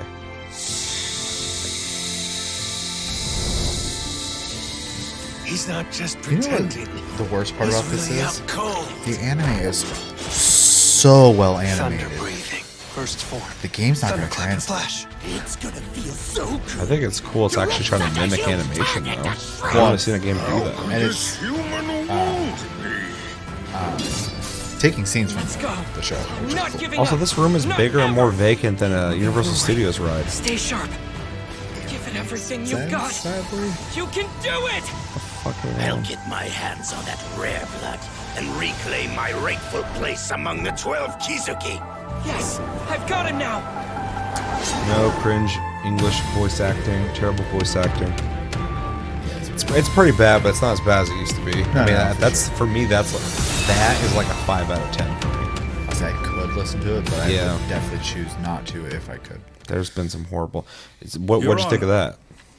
I think it is faithful in a lot of ways, but I can't emphasize enough how like beautiful the anime is, and that they'd have to put a lot of money into a 3D game to make it look like that anime, and they're not gonna. So There's an era with anime games that they always were like half-assed, and then we kind of got out of that because there's some really good anime games out there now. Oh, for sure, and I'm sure it'll be fun. Sure, but that game kind of took me back to that era of like when an anime game was coming out, like you don't really get excited because like it's probably going to be like, will you guys buy it? We didn't put that much work into it, but I think the problem is a lot of times is they're selling a name and not putting the time and money into making like an actual like quality game out of it. They're usually fun enough. I'm not trying to like talk shit about them too much. I don't think they're bad. They just don't. I don't think they excel in any way though. yeah, I mean it's fair. Yeah. I'm sorry, but it's about time English voice acting for anime steps it up. What the fuck are we doing here? Yeah, I mean, I think There's some decent ones out there. There's some decent ones out there, yeah, for sure. I think voice acting in general has gotten better. I mean, in games, it's not even like a discussion to be had anymore. There's excellent actors in video games now. I think the biggest problem you're going to run into with dubbing is that the original director is not directing it anymore. Yeah. And so someone's trying to mimic something that's already been done. And who's bringing it over as the commodity of being for a different audience too? Do they give a shit? Yeah. Or are they just getting it out because people will fucking watch it? I mean, there's people who absolutely refuse to watch anything with subtitles, so they're gonna have to watch it for sure, or play it like that, or whatever the fuck. So, yeah, there's a lot to it, but I agree. There's no excuse at this point. Anytime I hear like cheaper voice acting, I assume it's because the people who are in charge of it don't care enough. I don't even blame the actors because people are hiring them. So, and they got to work, but like... how many takes did they get? Were they given direction? Sure, maybe they're really good. Maybe the director sucked. Yeah, there's a lot of things going on. It's hard to directly blame any one person because you weren't there when they made it. I blame the higher ups. I think it's the safest thing to do. Probably. Because they had to make the fucking decision. Let's see. The anime is very beautiful. That's what I keep hearing. Bandai half-asses most of their games. I don't think they do with their original games, but I do think that they put minimal effort into anime games, like based off franchises. Yeah. So it's almost the same 3 English voice actors for every anime. I mean, it's been like that for a long time. I remember back in like the era of like Cowboy Bebop and stuff, you'd hear so many of the same voice actors because there's like 10 people who are interested in being voice actors for anime, and because they were known, people would hire them and shit. I'm sure I'm out of the loop on anime in modern times right now, but especially with English voice acting. So I don't know who those guys are now, but I believe it. I'm gonna say because maybe you can tell the English voice actors better than the Japanese ones, that you might feel that way. That's definitely a factor. Because the amount of people I've recognized in anime, I'd be like, oh, they were the voice of this, and then I'll go look them up, and they were in like everything I've watched. So you've like, done it on it's the show before.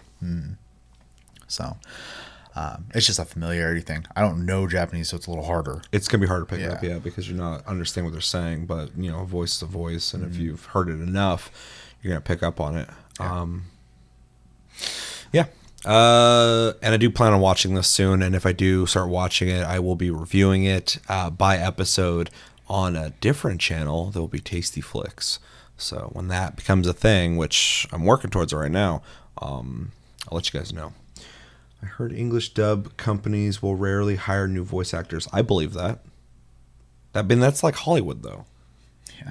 You hire who works and who's going to work with you and do what you want.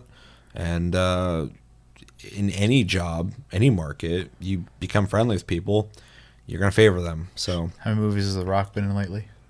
Everything. Fucking everything. Everyone celebrates him. Yeah, he's likable, but I don't want to see the same fucking person in everything. Johnson. Your Honor. Oh yeah, this looks cool. In a warehouse, about 3 days ago, a body turned up in Yokohama. Yeah, I forgot the name of this Maybe you one. hadn't heard that. Something Judgment. These make good looking games, man. They're pretty big leaps too, because this game looks really good. You mean it's revenge? In that case, could he possibly have hired someone else to kill the guy in his stead? After As playing for my fucking request, like a dragon, I'd like to see I what just you can want find more. out. Mikoshiba's murder is too suspicious. I think gameplay. People who've liked Suspicious. Like a Dragon or Yakuza 7 playing with Crunch Trainer. That you definitely are. Get him, Yagami bot. Take a nap. Yep, I already want to play this. This race is mine. It's clock. They know their audience because they showed like core gameplay and now they're showing like the side shit that people are gonna want to know about. Give me that dog. Hell yeah. Oh, that's awesome. Watch this. Believe me, I'm just as clueless as you are, much as I hate to admit it. This is like the most exciting thing so far. They said to tell you. It looks cool for sure. This is your final warning. They've been spying on me? I guess we couldn't ask for a better piece of bait. What the hell do you think you're doing? The voice acting is like a 7.5 out of 10. Stop! It's better. Come on up! It sounds amazing compared to the last game.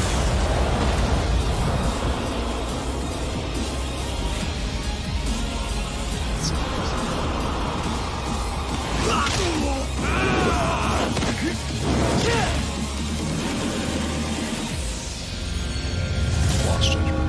I forgot. Yeah, it looks cool. I'm definitely I'm gonna pick it up. I need to play Our the next first game game was though. revealed just a few weeks ago. Time for a closer look at the expanded and enhanced Death Stranding Directors Oh Cut, yeah. coming soon to PS5. Give it to me. It's another game with a $10 upgrade. Yep. Once there was an explosion. A bang which gave rise to life as we know it. That's accurate tells on PS5. The way it's moving. Yeah, the frames. Yeah. Then came the next explosion. An explosion that will be our last. I'd be freaked out to play this game just because it's Sam, I'll be hard waiting not for to you do on the the extra beach. stuff in this game.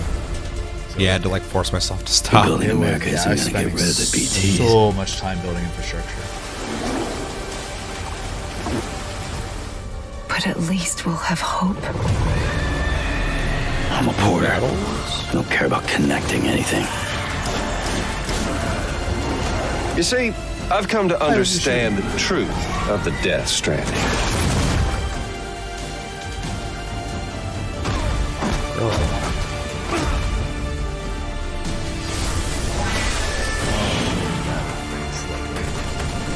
Yep. I already knew I was gonna buy it, but I'm definitely picking it up now.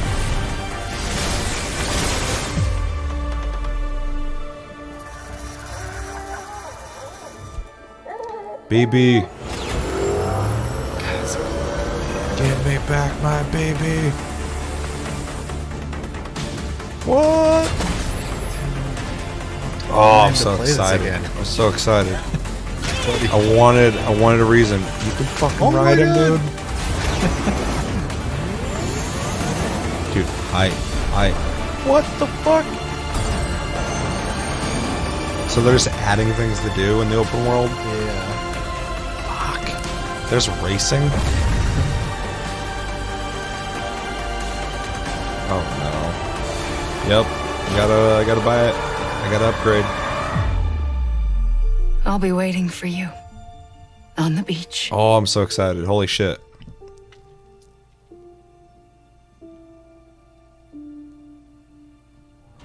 Okay, Just gonna throw it out there. Worth $10. Yeah, dude, I would buy it again. I might just buy it again.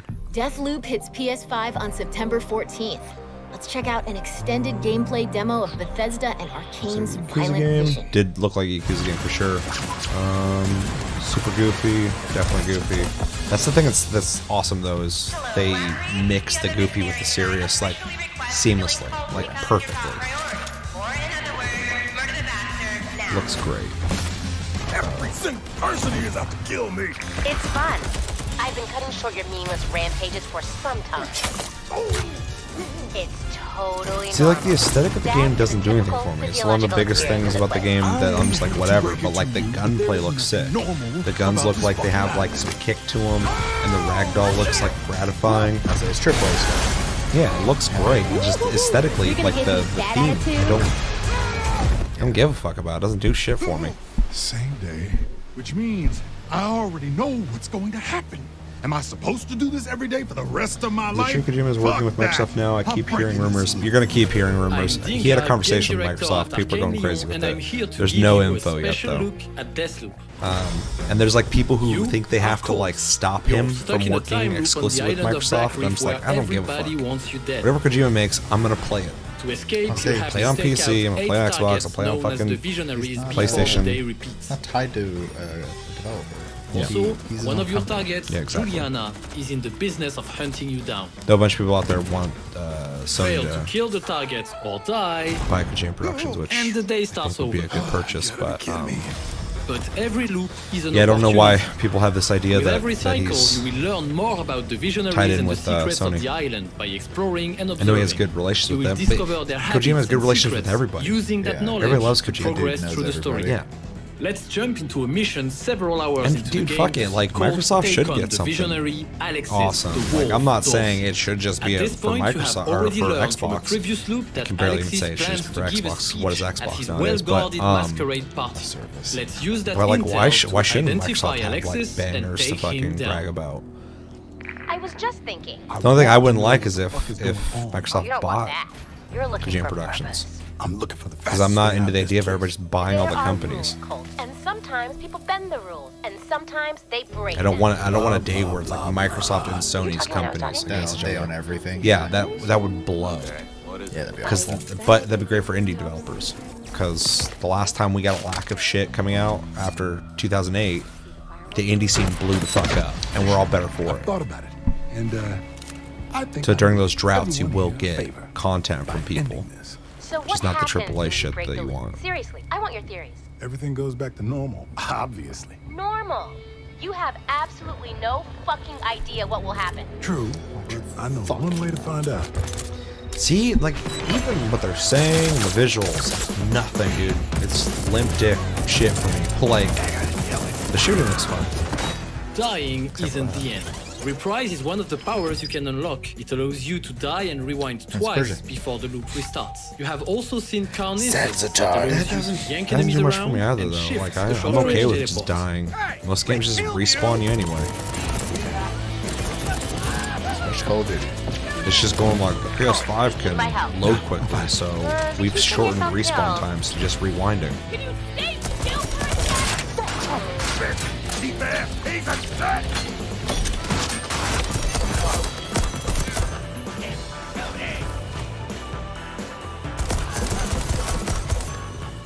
Here's where Colt died. You can absorb your body to regain Residium, a resource that allows you to Absorb the save acid your trip. favorite weapons and abilities between loops. Over time, you will build an arsenal of weapons, abilities, and upgrades that you can mix and match between missions to suit your playstyle or the needs of a specific task.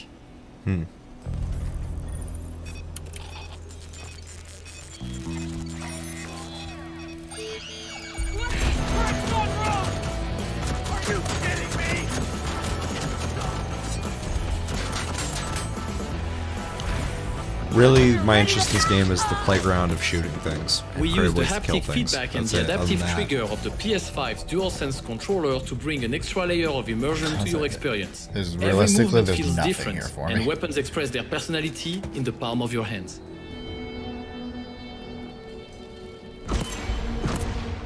Yeah, see, I like that. Very impressive. I'm clapping with one hand. Don't stop there. Put them both together. The body count is gonna get high. I need an invitation to Alexis's party. I found another way in.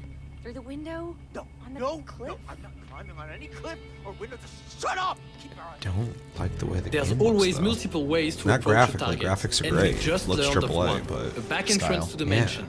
Conversations like this happen all over That's- Black you Reef, know, and it often not every pays game's for to everybody. stop and listen.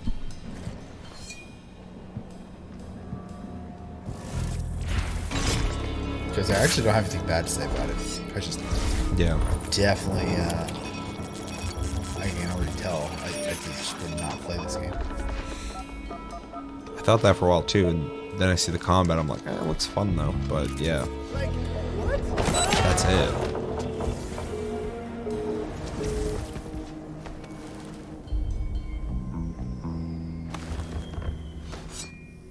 And the concept of like rewinding when you die, that does nothing for me. That alert means your rival, Juliana, has invaded your game. Controlled by another player or the AI, she's the real deal. Okay. You'll have to be extra vigilant when she's on the hunt. That's interesting. So this game's kind of soft, inspired by Dark Souls.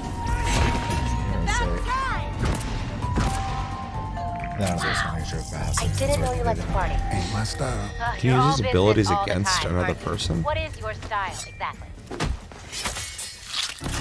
Chit-chatting when I should be killing motherfuckers, apparently.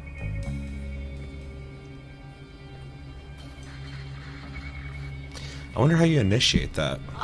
Are they playing as that character in a mission and then they're able to invade somebody?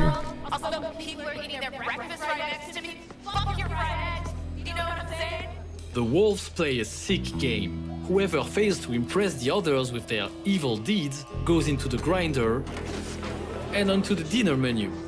Let's see if we can rig the outcome.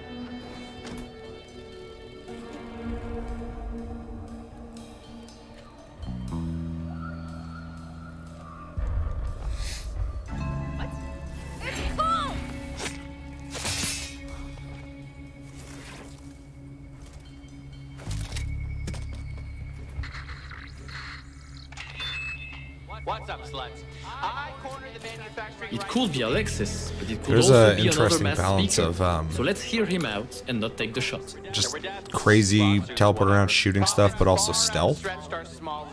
Which, I mean, it's not out. That's what they do. But with guns, it's kind of interesting. It kind of gives me like a Hitman vibe as well. Not to the same extent. No regard for others. But yeah, that's definitely like Alexis. the idea of being able to sabotage shit. Alley up. is interesting. Alexis just dropped an upgrade to the Carnes's power and a hefty dose of Residium. Time to get the hell out of here.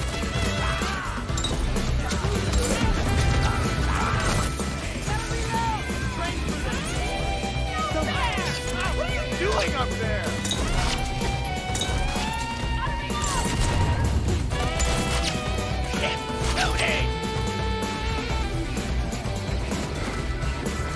I like how there's like, what if we take the game we already made and give it a different aesthetic and add a multiplayer component? It is the Bethesda company. Yeah, but this is a lot more work than fucking what Bethesda does, but yeah. At least this feels like in concept it's the same game, but not actually the same.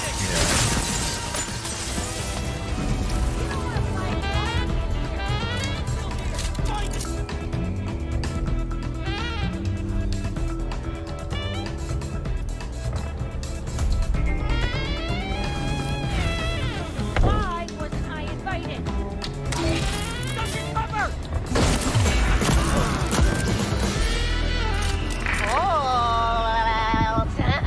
You gonna call me like this all the time, Julie? I want to drive that whole thing. I give approximately 0 fucks about what you call yourself. But you did. Once. What if they're gonna show a thing on how that works?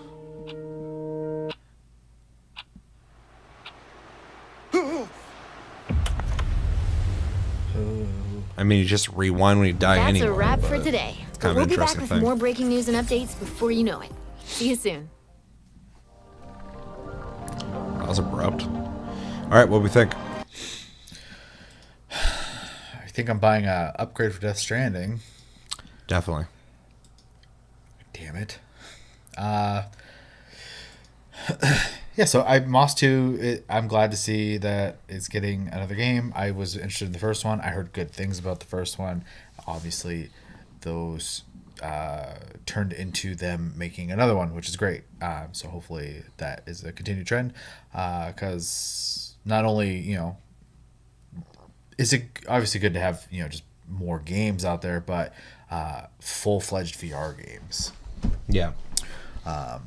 If more people were making them, it'd be more of a commonplace thing. And I think, especially with the amount of people I see like talk about like Half-Life Alyx, for example, it shows the interest is there. You just have to make games. Yeah. So yeah, Moss is cool. I don't have a lot to say through a lot of the show because a lot of it was kind of, we were talking as we were going, but it's a lot of stuff that's just not really up my alley, or I don't like the art style or whatnot. So I think kind of comes with the territory of indie games anyways. Even if the core concept of what the game is good, the art style can either be lacking because of, resources and production. For sure. Or maybe it's just aesthetically not something that you're into. Yeah. I am going to keep an eye on SIFU. The game, I liked the way Absolver looked. I think they have a good way of making a simple style, but it still feels unique, which is really hard to do with a simple looking game. But the combat system is very real looking, which I like, and they've taken that concept and it feels like it's just better now. And it's not just about weapons at this point. So I'm very much curious, but I'm not going to get excited because I played Absolver and it was okay. Yeah. So yeah, it was okay. It was all right. And then I already said the Death Stranding thing, but that game, I think we both picked it as game of the year. And then Death Stranding was my game of the year of 2019, and Ghost of Tsushima was my game of the year for 2020. Yeah, so same, both, I believe. And Death Stranding is like right up my alley. Like the pacing is like perfect for me. Has a lot of like just stuff to just like kind of keep you busy too. And I don't know, they just adding more content in that game kind of freaks me out a little bit because I already was spending a lot of time in there. So I don't remember. Is there a New Game Plus? I mean, probably most Kojima games do, I believe. Be cool if you could play your New Game Plus in the enhanced version. Oh yeah, that'd be, because I want to replay it, but I'd also love to play New Game Plus. And keep the stuff you already unlocked. Yeah, for sure. That'd be the most optimal way for me to want to play, because I would replay it again. But Judgment, that looked amazing. Lost Judgment looks cool. Yeah. That's a win for sure. Yeah. I pretty much liked everything. I didn't love everything, but I liked most of the stuff I saw. That weird Osmosis Jones game, I think, was probably the lamest thing I saw here. And that game might be awesome, but like this did nothing for me at all. This made me want to not play this game. And it might be great. I don't know. That dodgeball game that came out like a month ago, people who played it apparently liked it a lot. The game looked like trash to me. I don't know. Moss 2, glad to see they're making one. If I hear really good things about it, I might just hook up my VR to try it out. But that's an event. I'll have to install all my VR games for that. I don't hook up VR for just one game. True, but that was an event. I still haven't beaten that. I gotta play that. But this game, every time I see it, I want to try it out. But nothing. Every time I see it, doesn't ever make me more hyped for it. I got it. We got the concept. I'll play it probably. That Battle Royale, whatever the fuck it was called. Oh yeah, this platformer game I think is interesting looking. Fist. I think it's called Fist. I'm not a big platformer guy, but it's interesting looking, and it was a genuine surprise. I never heard of it before, so that's cool. But that Battle Royale game looked pretty cool. I'll definitely try it, especially if it's free. It looks graphically good. But yeah, it's Battle Royale, so I know I'm not going to stick around for it. Death Stranding, though, SIFU. Definitely want to play SIFU. Said that before, saying it again. Every time I see it, looks awesome. We already went over it, but it looks like a refined version of what they've already done before, and I'm all here for it. Death Stranding Upgrade Edition.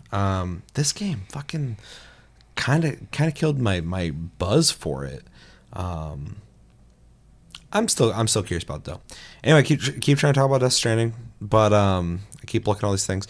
Lost Judgment is looking fucking awesome. The only thing that's disappointing about it is I haven't played the first one. Yeah. So I should probably get that going because I really want to play this. It looks awesome.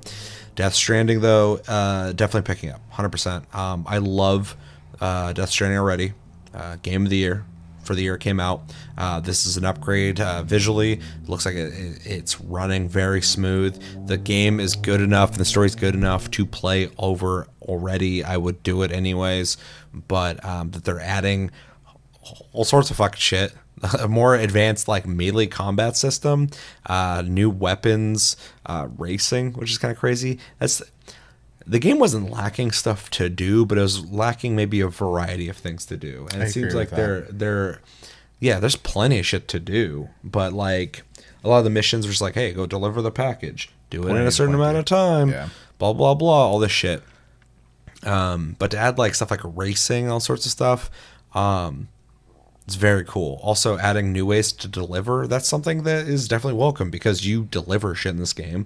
So to add more ways to do that is definitely welcome. All the new weapons too. It just seems like this is gonna be the definitive way to play the game.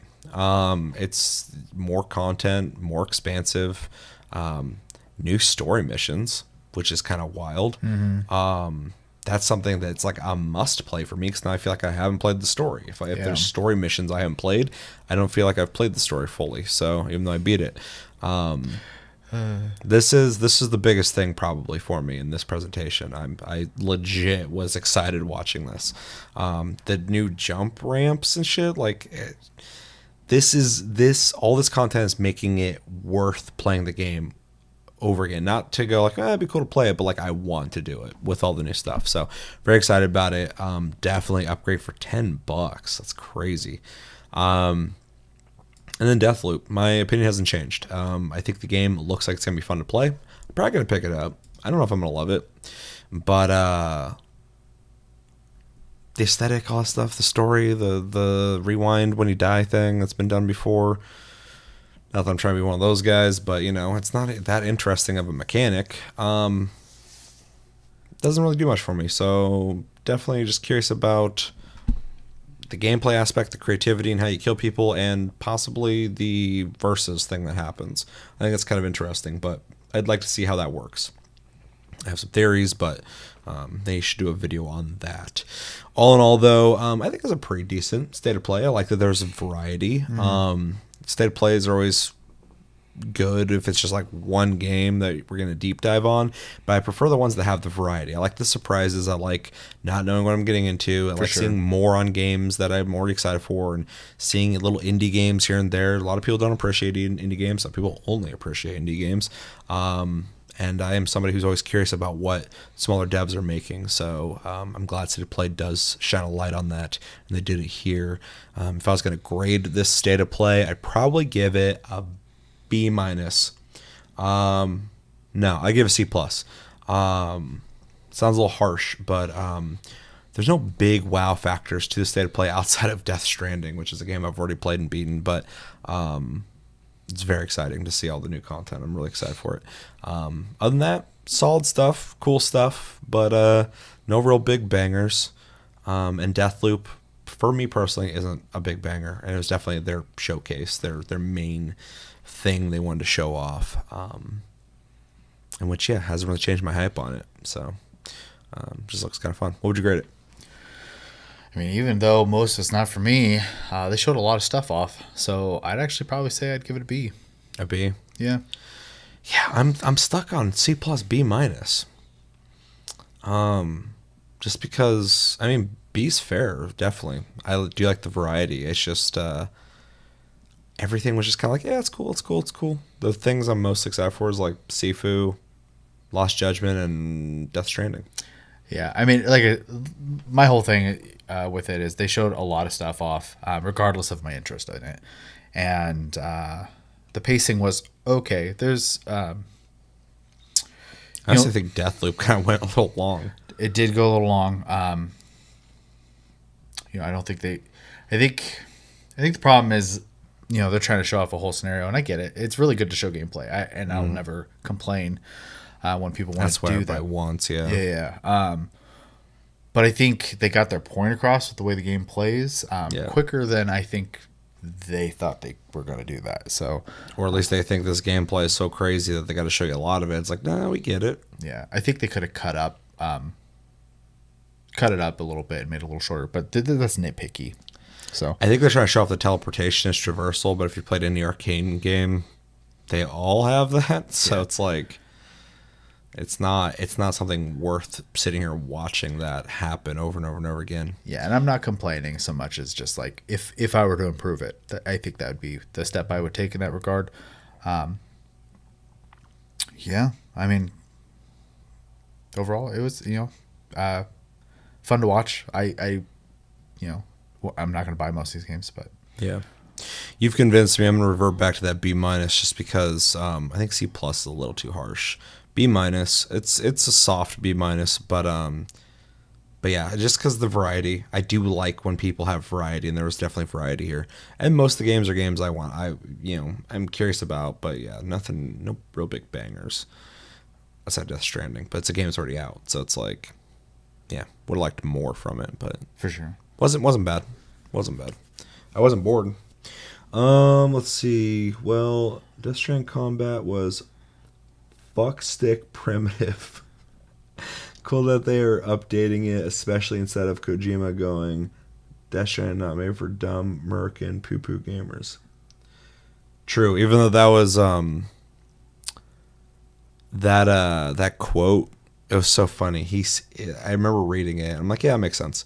He's talking about different demographics, and some people might not be into it, some people might be, and the usual suspects like IGN and GameSpot and stuff like made this like, oh, he's talking shit about Americans, and people are like, well, fuck him, and I'm like, he didn't say that.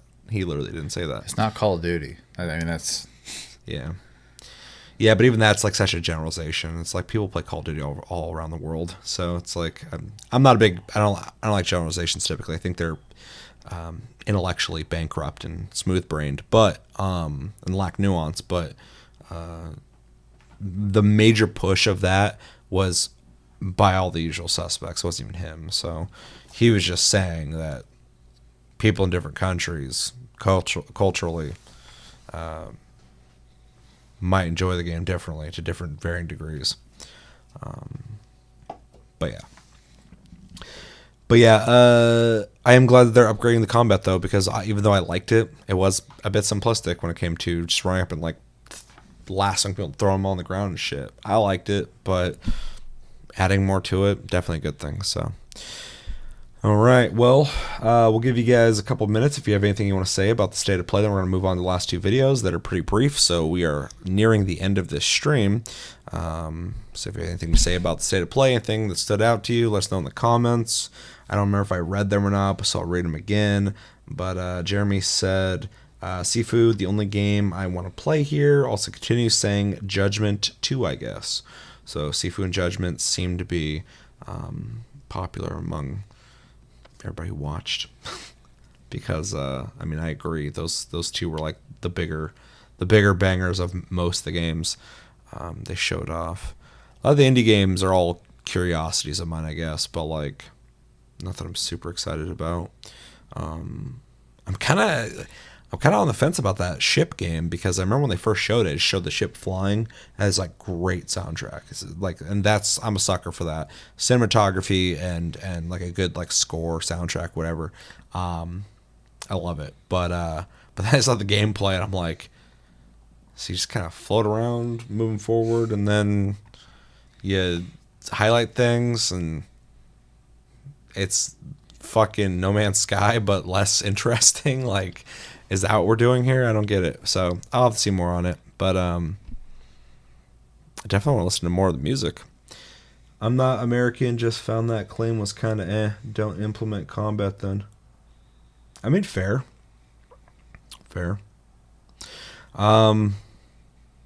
Although the combat in that game, people almost pretend like it didn't have it. Like, it's pretty often they run around shooting people and shit. Especially the later half. Yeah, all the time. So it's like, yeah, I think a lot of to each their own. People who didn't like the game, didn't dig it.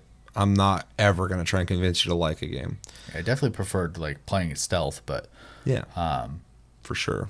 There were times where, especially like I also loved Outpost or stuff like that, I would just go in shooting. Yeah, it was fun. Yeah, it felt kind of like Metal Gear Solid, which is to be expected. But anyway, my point is, regardless of where you land when it comes to that game, whether you like it, dislike it, hate it, love it,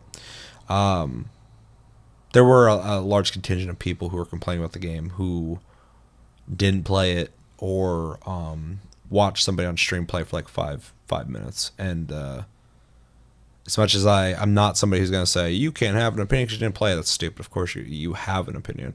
I just don't find the opinion as full of substance, I guess. There's not as much weight to it. I think the hard part too is that game is paced out through the entire game, and so it's really hard, especially if you watch the beginning of the game. You have not seen the game. Yeah, I would 100% say you have no idea at that point. It's also a fucking art piece, like, and I hesitate to say that because it sounds pretentious as fuck. I also controversially don't think video games are art, but which I don't even want to get into that, but it is attempting to be an experience outside of just playing a game, in the sense that you're taking each step of Sam's journey through the experience, and that accounts for something once you've finished it by design. The payoff's good. When you finish the game, you feel like you walked that journey, you made that journey, you went through all the struggles and stuff. And if you don't do that on your own, if you watch someone else do it, it's hard. You can appreciate that concept, but you're not appreciating your personal struggle. I mean, it's like watching someone play Dark Souls versus playing Dark Souls. Sure, it's exciting to watch somebody play it, but when you beat the fucking boss, you're like, holy shit, I did it. Yeah, I mean, that's a good point. Let's see. That's funny, though. I don't like Death Stranding much, but the people I heard bash it on launch and didn't even touch it. It was just miserable. It was The Last of Us 2 launch. Actually, Last of Us 2 pre-launch even. Yeah, I agree. And all that shit's dumb. Because, like, and you know this, anybody who watches this channel regularly knows this. Like, you can like or dislike a game. I'm so open to having that conversation. For sure. I love disagreeing with people. But when people are, like, ridiculous about it, or they come off not knowing what the fuck they're talking about, it's hard for me to respect the opinion. I respect that they have it, for sure. Say whatever the fuck you want. Think what you want. But don't expect me to take you serious. The Last of Us 2 stuff. And I'm not getting into spoilers. Please don't say anything in chat about spoilers of Last of Us 2. Chevy still has not experienced that game. As somebody who saw the leaks, went into it kind of going like, I don't really like the direction they're going with this shit. And then beat it. And I liked it a lot. I noticed a lot of people who didn't touch the game still believed a lot of the made up stuff about the leaks that doesn't exist in the game, and they used it in arguments all the time. And I'm like, dude, if you dislike this game, which I was kind of with you guys for a while, and then I moved over to this side, you're making your argument look horrible when you're spouting off shit that doesn't exist in the game. Yeah. Like like, why would you be so engaged in something you are ignorant on? Cyberpunk launch, I think the game isn't the worst ever. I still haven't played it. I've been secretly playing it lately because I don't like to talk to people about Cyberpunk. Because if you tell somebody who loves Cyberpunk that has issues, they get upset with you. And if you tell somebody who hates Cyberpunk that it's not a horrible game, they get pissed at you. Yeah. There's no winning. Every once in a while, I'll find somebody who's just like kind of in the middle, like, it's got its issues, but, or, that shouldn't have happened. It was fucked up. I'm like, yeah, I agree with you. But if you're just like, no, the game's awful, if you like it, you're a fucking piece of shit, or no, this game is fucking awesome and people overdid it and went nuts and they suck, blah, blah, blah. I'm just like, I can't have those conversations. I can't fucking do that shit. Yeah, I can't do it. I can't do it. The game, it's crazy to even try and have a conversation in the sense of like a game didn't have issues because it has some issues that they're still trying to correct. For sure. But, and there's not excuses for them really. There's some excuses for certain things, but for the most part, it's a big fuck up, and they got to fix it. But yeah, the damage control is going to be a long process. If it's impossible. It's a big thing. but the game isn't 100% trash either. There's a good game underneath all the shit. For sure. The other part too is everyone comparing it to fucking Grand Theft Auto, which drives me crazy too. That's what happened to Yakuza back in the day. Yeah. And now look at Yakuza when people got that out of their fucking mind and played Yakuza for what it is and like, wait, this game's great. It's not. Yeah, it never was gonna be Grand Theft Auto. People thought it was supposed to be. Let's see. How much is Kaczynski paying you for saying that? Yeah, pretty much. People got all these like ulterior motives and shit too, and it's mind numbing. It's mind numbing. I mean, I'm all for being critical of things, but just be smart. Just be smart about your criticisms, or at least thought out, or less crazy about it. Yeah, people get really into the tribes. Man. Yeah, and as a person who doesn't like tribes, I don't like being part of groups. I hate that shit. So, anyway, State of Play. It was fun to watch. We're gonna move on to the next two videos. Let us know in the comments what you thought of everything. State of Play, favorite thing, worst thing. What would you grade it? Moving on. So, I'm gonna stop that. Dying Light 2 Stay Human, they apparently had a whole presentation. We're not going to watch that. This is just the trailer, the official gameplay trailer. This is, I guess, supposed to showcase creatures that are lurking in the dark, in buildings, stuff like that. They showed off in the last trailer we watched that you can actually go into a lot of buildings, and there are the infected, I forget what they're called in this, that hibernate during the day. Which is kind of cool. It's kind of expanding upon what they did in the last game that I, for transparency, for anybody who might not know, really fucking enjoyed. I like Dying Light a lot. It offers a lot. They support it like a motherfucker. It's 4-player co-op, all that shit. So very excited for this. But so they're expanding on that, and they're going to showcase that off. Before we watch this, do you have any opinions, thoughts? Did you play Dying Light? No. Yeah, I wouldn't figure you would. I'm happy for you. That's my thoughts on this. Happy. I'm happy for you. That's what all the people who didn't like Cyberpunk should have said to the people who liked Cyberpunk. I'm happy for you. Yeah. I fucking hate it, but I'm happy for you. I don't hate this. Yeah. Well, I hope not, because I have no interest. There's a difference. First game's really fucking good. Well, it's a good thing we're not finishing with this. All right, well, let's just jump into it then. I'm very excited. I'm very excited for this game. This is actually this year. My game of the year so far is Resident Evil Village. Still, it's a first-person shooter. It's a survival horror game. I don't know if I have a game of the year right now, but it's a first-person shooter. Well, you're gonna get some options. So anyway, first-person shooter. But then the games I'm stoked for: Dying Light 2, first-person shooter. Fucking Battlefield 2042. I'm excited for that. First-person shooter. Far Cry 6, first-person shooter. This year I might have fucking. Unless Monster Hunter Stories 2 is really good, which I'm hearing it's fantastic, I might have my top 3 best games of the year be first-person shooters, possibly. So I'm excited for the year first-person shooters because I don't feel like we've had one in a while. They've been pretty sparse, yeah. Call of Duty, I don't know what the fuck they're doing, but after the last game, I don't know if I give a shit. I don't think Activision in general knows what they're doing lately. Yeah. And Ubisoft with their move to make what the fuck do they say they're doing with AC? I think they're making like a games as a service game or some shit. I think that's their focus for their games, period. Yeah, but AC, it's like, but they're saying it's their most ambitious because it's going to have different time periods. So I'm curious about what the hell they're doing with that, but at the same time, they're on a roll right now with AC. Why? Like, what are you doing? Why are you jumping to something else? Textbook pew pew gamer. I mean, I have a long legacy of playing first-person shooters. I'm a first-person shooter fan for sure. But I play everything. But I definitely like, dude, the new map for fucking Hunt is on the test server now. I kind of want to check it out, but I kind of want to wait for it to come out officially. I'd just wait, yeah. But then everyone who's on it's going to know it. And then when I play, they're going to fucking... I just got to be better, dude. I'm already better than average in that game. Which isn't... You're acting like a couple days and you're going to be up to snuff anyway, so... Yeah. I'm really excited for that, though. Hunt Showdown, fucking my game of the year for 2021. Mine will probably be Endwalker if I had to guess, but oh yeah, it's coming out this year. at the end of the year though, so I don't know if it'll make it in the time frame. We'll see. Yeah, but that's personal. You can decide to do that. There's no hard rule in that.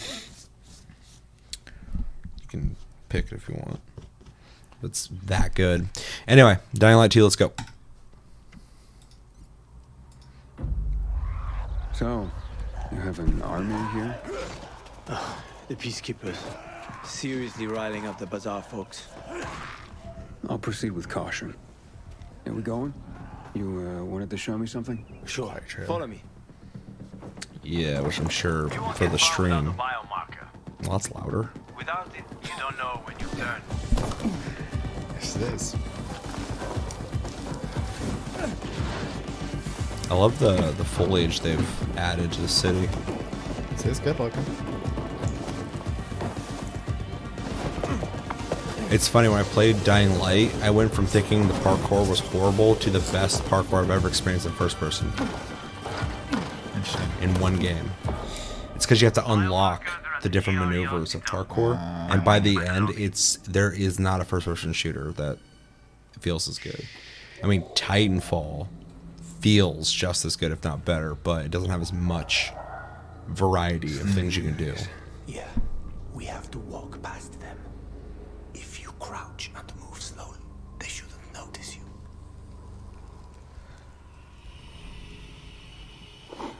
Get too close. Oh, I didn't even notice. This reminds me of GTFO.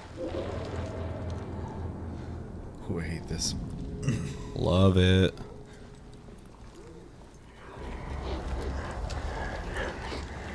Kind of like Skyrim, it lost its allure, I guess, but in the early parts of Dying Light, they really emphasize that at night shit's gonna get dangerous. Everything gets more active, but also there's these like night fucking zombies that are like, they can like do parkour too and shit. It was really cool. I really like the emphasis of like, you see the sun going down and made like a big deal, like you can get back or risk, you know, more danger. This feels like an extension of that. Even during the day, there's things to get, but you have to kind of venture in these situations that I'm assuming everything in here will go crazy if you wake something up. The game looks way better than the first one too, which is nice. True.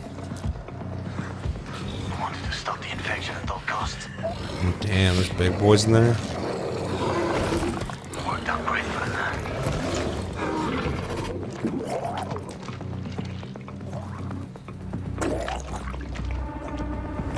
Gross. The sound effect, the visual didn't even bother me. The sound effect was disgusting. Very goopy.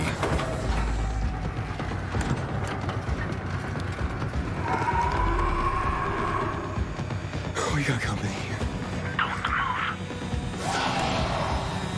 They got good sound effects. Surprisingly, yeah.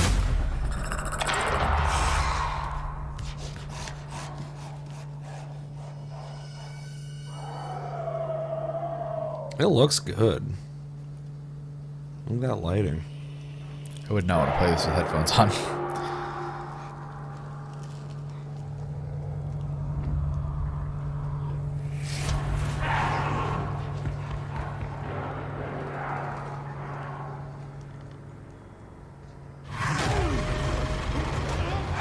Goddamn wizard. Potato sack wizard. Harry's had hard times.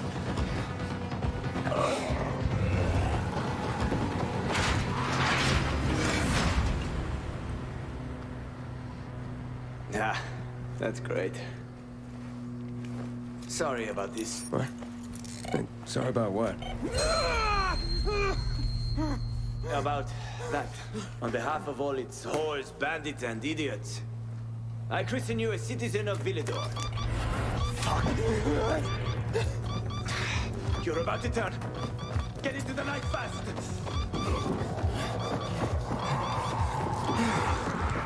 What the fuck was that?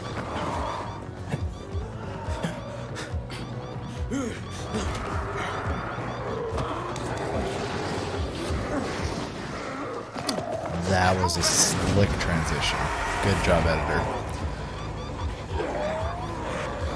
There's a couple editing things I've noticed in this. They're pretty good. Something Death Proof could have, or whatever the fuck that game's called. Like burns this precious.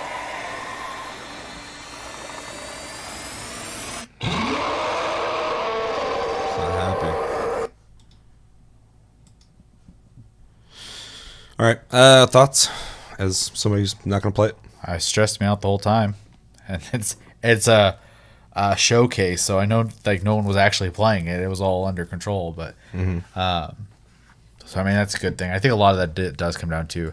I mean the visuals are really good, but I've seen really good visual horror games before, but I think the sound effects that everything's making constantly was really eerie. Yeah.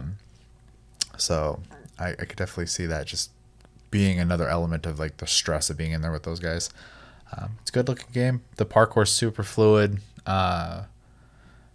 You know, it's got a lot of good stuff, like just graphic tech wise, the lighting, the shadowing of the particles, like the dust going across the light and stuff like Which that. Which is all so cool to see, but also hear you say, because this game got that weird indefinite delay. Mhm. There was people speculating it was never going to come out and stuff, which I don't know where that came from, but it's getting kind of weird there. And it's good to see that not only is it coming out, but there is a product here that looks worthy of whatever delay they had.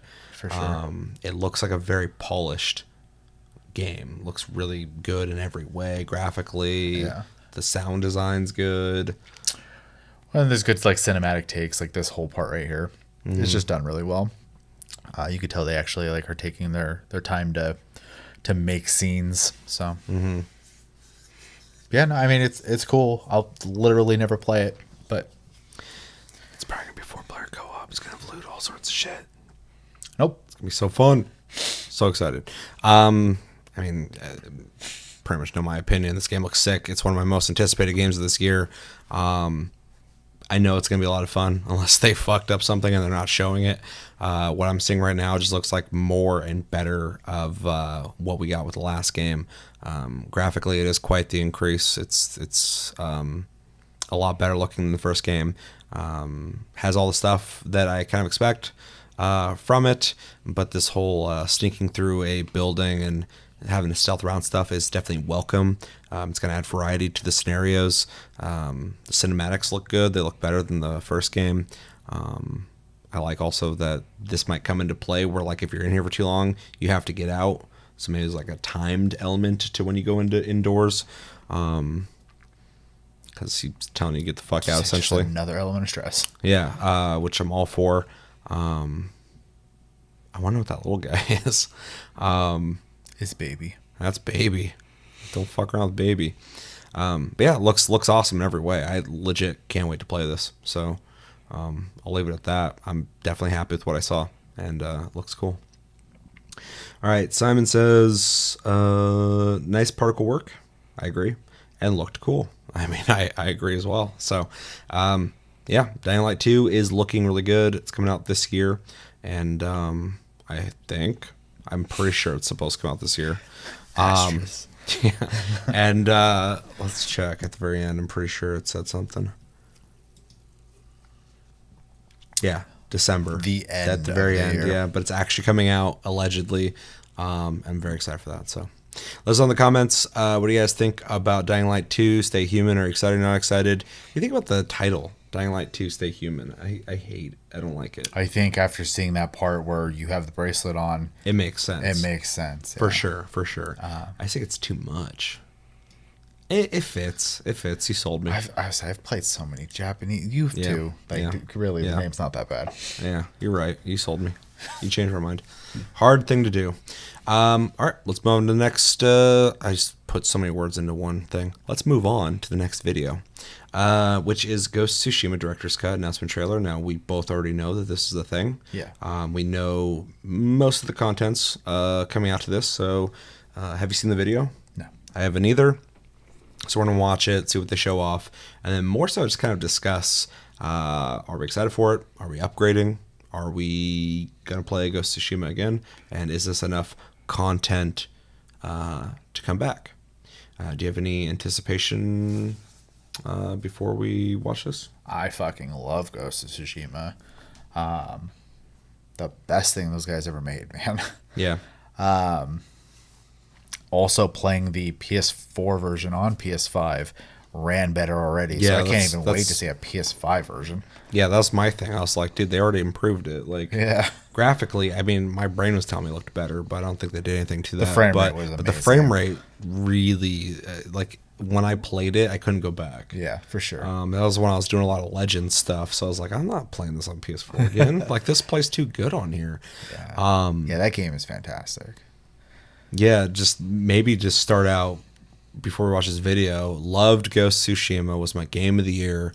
I still love it. The game itself, the core content is plentiful, varied, fun, samurai shit. Love that. It's got better than competent stealth. Just because, you know, there's definitely better stealth games out there, but it's not shitty. Stealth is actually, it worked well, and it encouraged you to do a little bit of this, a little bit of that. Came out with a fucking multiplayer that they never had to do. They never said they're going to do it. They did it. It was awesome. 9 fucking missions with multiple difficulties and a 3-part raid that I've only done 1 part of, and it was awesome. Yeah, Ghost of Tsushima is fucking sick. So getting more content for it, like, again, no one said we needed this, and they're like, hey, we're gonna give you more stuff. So they're really just going like, you guys liked that? Oh, okay, well, let's just keep giving you more. Yeah, this game goes up there for me the same as like God of War, to the point where if they're like, we're making another Ghost of Tsushima, I'm like, day one buy. Yeah, exactly. Yeah. It's that good that I'm like, you. That's that tricky trust, because like fucking, I'm gonna trust you until I can't. Like if you fuck me, it's kind of like a lot of Cyberpunk again, but like that's like a lot of people legitimately with CD Projekt Red, and they trusted Cyberpunk, and some people were unhappy with it and broke that trust. That's something that's the gamble. But you know, with a game like this, I always thought they had potential, and then they made this. I'm like, this game's so good. You make another game like this, I will buy it for sure. I'm still like that with Naughty Dog, yeah, there's certain developers that I'm like, fucking Santa Monica, they did so good with God of War that whatever the fuck they do with the next game, they're gonna have to work hard to like make me dislike it, most likely. So if that makes sense, this is one of those games. Yeah. Long story short, fantastic game, fucking loved it. And definitely play it again anyway. One thing before we watch this is a lot of people I knew started in the Kurosawa mode with the Japanese stuff, and then they were complaining to me that they couldn't read the subtitles within combat and stuff like that. So it's like, yeah, that's why I didn't do it, because the game was made in English. So like I always like to play and take in things in the original way it was made, and then after that I'll experiment. Plus and the so voices are amazing. Yeah, it's got good voice acting. I think there might be like an authenticity people are seeking, or an experience they're seeking. I think it's really easy. It's not a Japanese made game. I would say so it's really easy to associate the theme with, you know, the inspiration essentially, but it is not. It's a Western game. Yeah, exactly. Yeah, that's the thing's kind of interesting about it. But I always wanted to do a second playthrough in that mode, and we're gonna see in the video, I'm sure. But they're adding that Japanese lip sync mode. It's like the perfect time for me to now do it. Yeah, for sure. I'm kind of glad I did just jump in and do that. So, yeah, very excited for whatever they do with this. Loading is going to be instantaneous. LOL was already crazy fast. Dude, seriously. Yeah, seriously. That game fucking, its loading time was crazy on PS4. Yeah, I don't even know how they did it, man. I mean, like, if you get really close to things in that game, there's not a lot of textures.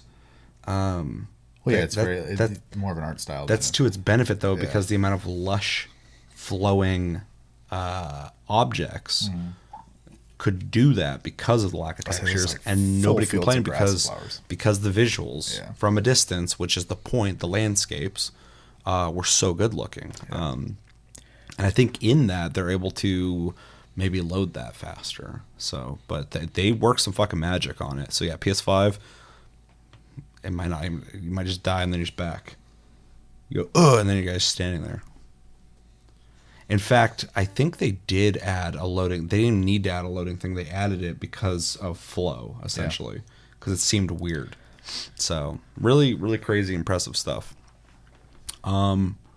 Yeah, so we might as well watch this because we're already talking about it. We know about it, so let's just jump into it. 3, 2, 1, and go.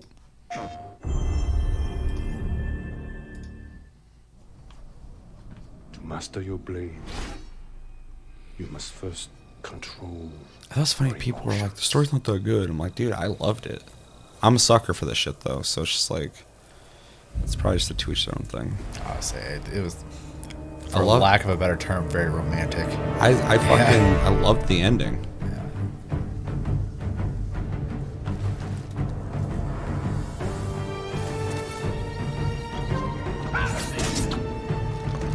Just getting that haptic feedback, adaptive triggers. A lot of people are playing around with those. Japanese lip sync, which would be probably the way. Oh yeah, that's cool. I love that they're doing it. They don't need to. So this is what I'm confused about. It doesn't say what they're adding, if they are at all. They just say Legends multiplayer. I think it's just part of the. What's this new? What, Iki Island? Yeah. You didn't know about that? Yeah, it's expansion. Hold on, we'll go through this. We'll dissect this. I love that you heard about this, but you didn't know that. They're adding a whole new island with whole new quest lines, whole new gear, and enemies. It's an expansion. Crazy. Okay, so let's slow this down. Wait, where's the fucking playback speed? Your emotions. I'm not gonna make you guys listen to this. Story made me cry. Any game that can make me feel is good in my book. I'm with you 100%. That's the A territory games for me, especially A to A plus area. I think he said the same thing, didn't he? If you can what? That it made him emotional. Oh, I don't know. I don't remember. Did Chris beat this? I thought he did. I never heard anything. I knew he played the multiplayer. Yeah. So anyway, let's just break this down. Legends co-op multiplayer. So this is so ambiguous that it might just be saying it's coming with it. Yeah.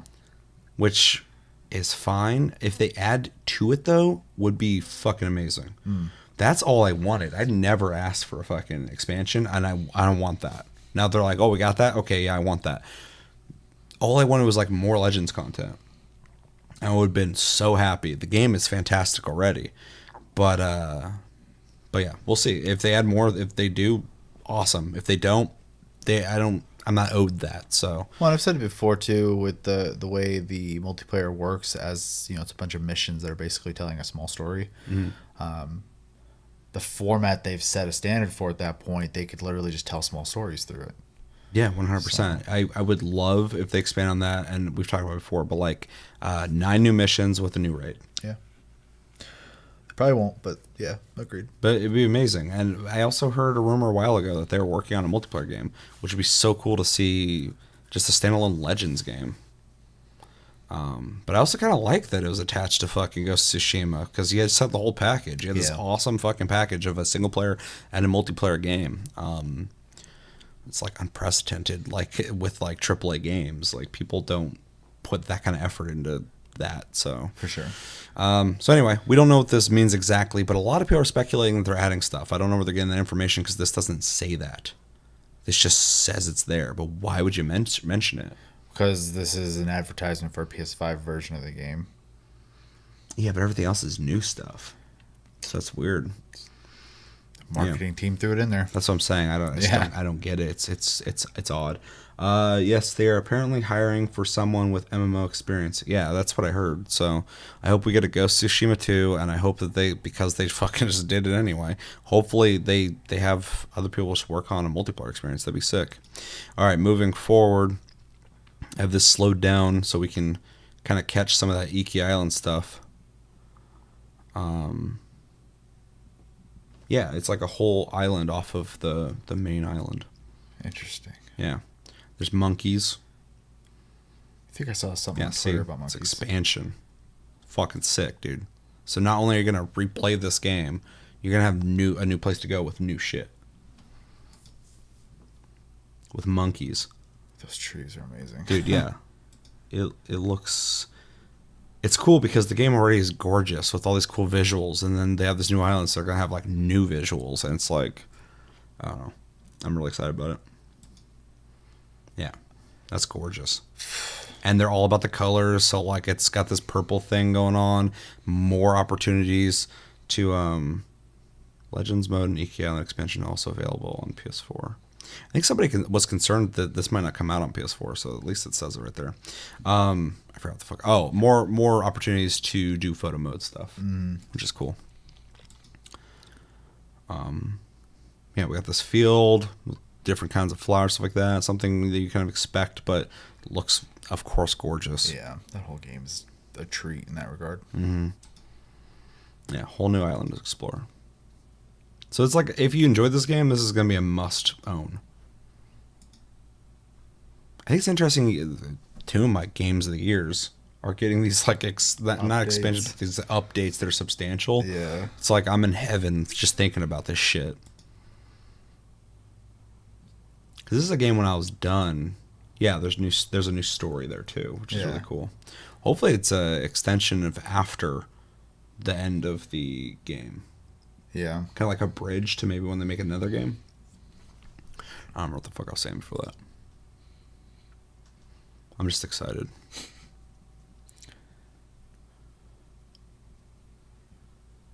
And more. Legends more? That'd be sick. Oh yeah, this is a game that when I beat, I didn't want to be done with it. Oh yeah, I agree. I platinumed it because of that feeling. Yeah, so like just them adding more to it is like so fucking exciting. I'm guessing the advertisement for multiplayer is specific for anyone who hasn't touched the game yet, just so they know it's there. That's what I'm thinking. That's why I'm kind of... I was talking with someone today about, like, I'm not trying to get excited at the idea, even though people on, like, the internet are saying they're going to be adding stuff to it, because I'm a guy who preaches against it all the time. Like, unless they say that, don't speculate on it. Yeah. You can talk about you want it. Don't talk like it's a real thing, though, because fucking you're going to confuse other people. People are going to be like, is that a thing? They haven't said it. They literally said that it exists. Yep. And that, like like Jeremy's saying, like, literally could just mean, like, hey, if you never picked this game up before, it has multiplayer. Yeah. And they go, oh, shit, I didn't know that. Yeah. I'm going to go pick it up. Yep, also got the plat for this. I didn't. I just played Legends a lot. I beat the game, but... I played Legends a shitload. I still want to beat that raid. That first part is really fun. And this is coming out soon. Next month. That's kind of crazy. Yeah. We pretty much gushed about it. I mean, any thoughts? Anything you want to bring up that we didn't really talk about? I mean, I know the price point thing has been a topic. Yeah, what do you think about that? What is it? It's 10, right? I think the upgrade's 30. Okay, but it's also an expansion. Yeah, I think it's $20, but then on PS5 for the PS5 upgrade, it's an extra $10. Okay. And people are upset about the $10. Okay, so the 2 games now with a $10 PS5 upgrade. Yeah. Games cost $10 more on PlayStation 5 anyways, right? And I know it's almost like they're I making up for shouldn't that. necessarily be justifying them doing that. Yeah. But I understand it, right? Yeah. And I'm not surprised by it. Well, it's not like there isn't work being put in this, like Death Stranding. There's like all new shit being added to that for that upgrade, right? It's not just PS5. It's like there's a whole ass upgrade happening there. But this, you are buying the expansion like anybody else for the $20. But then to get the PS5 upgrade, and I think the lip syncing and shit, I think it's part of that upgrade. I'm not sure. Work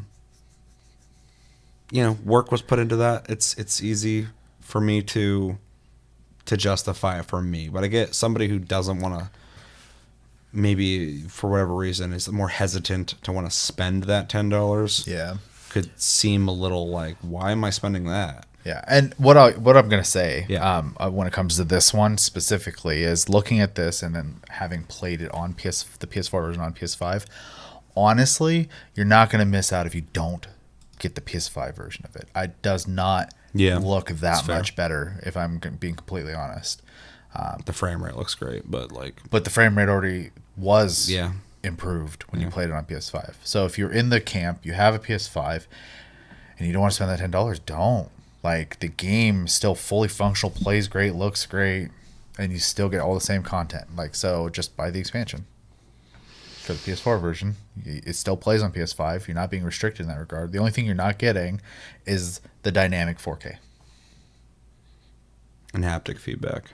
Sure, but as much as I think that stuff's neat, I don't need that to play a game that wasn't originally designed for it in the first place. So yeah, I mean, you are essentially buying a Redux, a modernized for the current console version of the last gen game. I mean, $10 isn't steep for me, really. So like, I spend that on like an energy drinks or some shit. So like, it's but I get it. You know, everybody might be different. I'm like, I ain't spending fucking $10 on a little thing here and there. But like, you're not buying a substantial chunk of content, but you are buying something that was worked on. I think you're getting that does have monetary value. Yeah, for sure. I think you're getting more for your $10 in Death Stranding's case. Oh, 100%. Than you are in this one. Yeah. In this one, you're literally getting PS5 like features, controller features, and dynamic 4K stuff that can't exist on the PS4. Yeah, which has value. Sure, but I could understand completely not getting if you want to skip out on it. Yeah, versus like the Death Stranding stuff, you're getting literally new stuff, like a whole bunch of it. Yeah. So I think that's worth $10, 100%. I think that one's hard to argue. This one I get. I'm gonna do it. Oh, without a dude, I'm not even fucking second guessing that. But if someone were like, I don't think it's worth it, I get it. Yeah. So. Yeah. Even though I think a lot of people who question are gonna buy it anyway, so it's like, sure, because who wants to miss out on that? But just to add to that discussion, yeah, I think it's completely understandable to be uncomfortable with the price point versus what you're getting. Because you still, like I said, you can just spend the $20, get the expansion. You still get a game that runs better and looks a little better on your PS5. So yeah, I'd like to see a side-by-side comparison of the PS5 version and the PS4 version. Just because, like you were saying earlier, like it doesn't look that much better. And that might be, I agree with you in the sense of like maybe because I just thought the original version looks great already. But there might actually be some stuff. There could be like some more advanced lighting and shadowing happening here that we're not seeing in these quick blips. Or also like the amount of particle effects maybe has been increased. I mean, I don't know. So that's why I'd like to see like a side by side of the same location.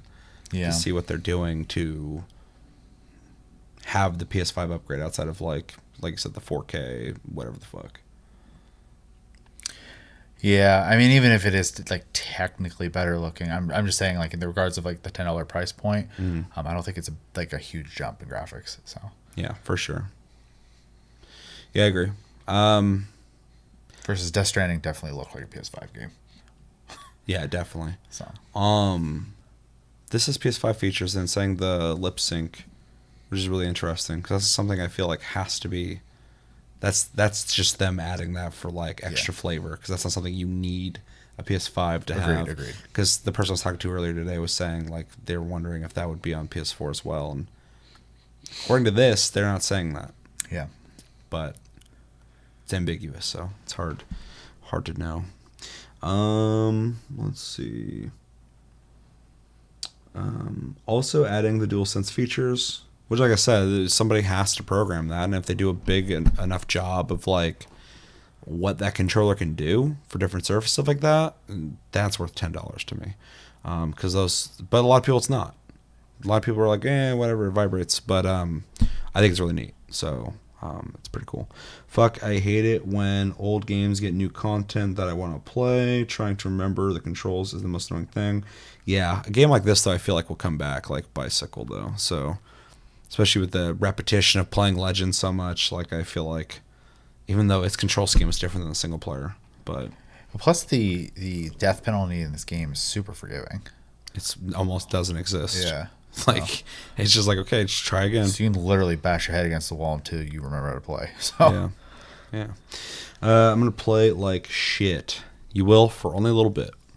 Same thing, but yeah. All in all, very excited for this. It's huge. The upgrade alone would make me want to play it again, but the expansion is a must play for me. I think anybody who enjoyed this game is going to want to play that. And yeah, I mean, I'm just stoked for more content on this game, and I'm stoked for Death Stranding as well. It's really interesting. I wonder if we're gonna see more games doing this, doing like director's cut things. You know, because we need more stuff to play. More stuff we thought we were done with, and then we have to go back to. Yeah, for sure. Yeah, it's kind of fucked up, but at least this one has an expansion. But I would argue Death Stranding's adding a shitload.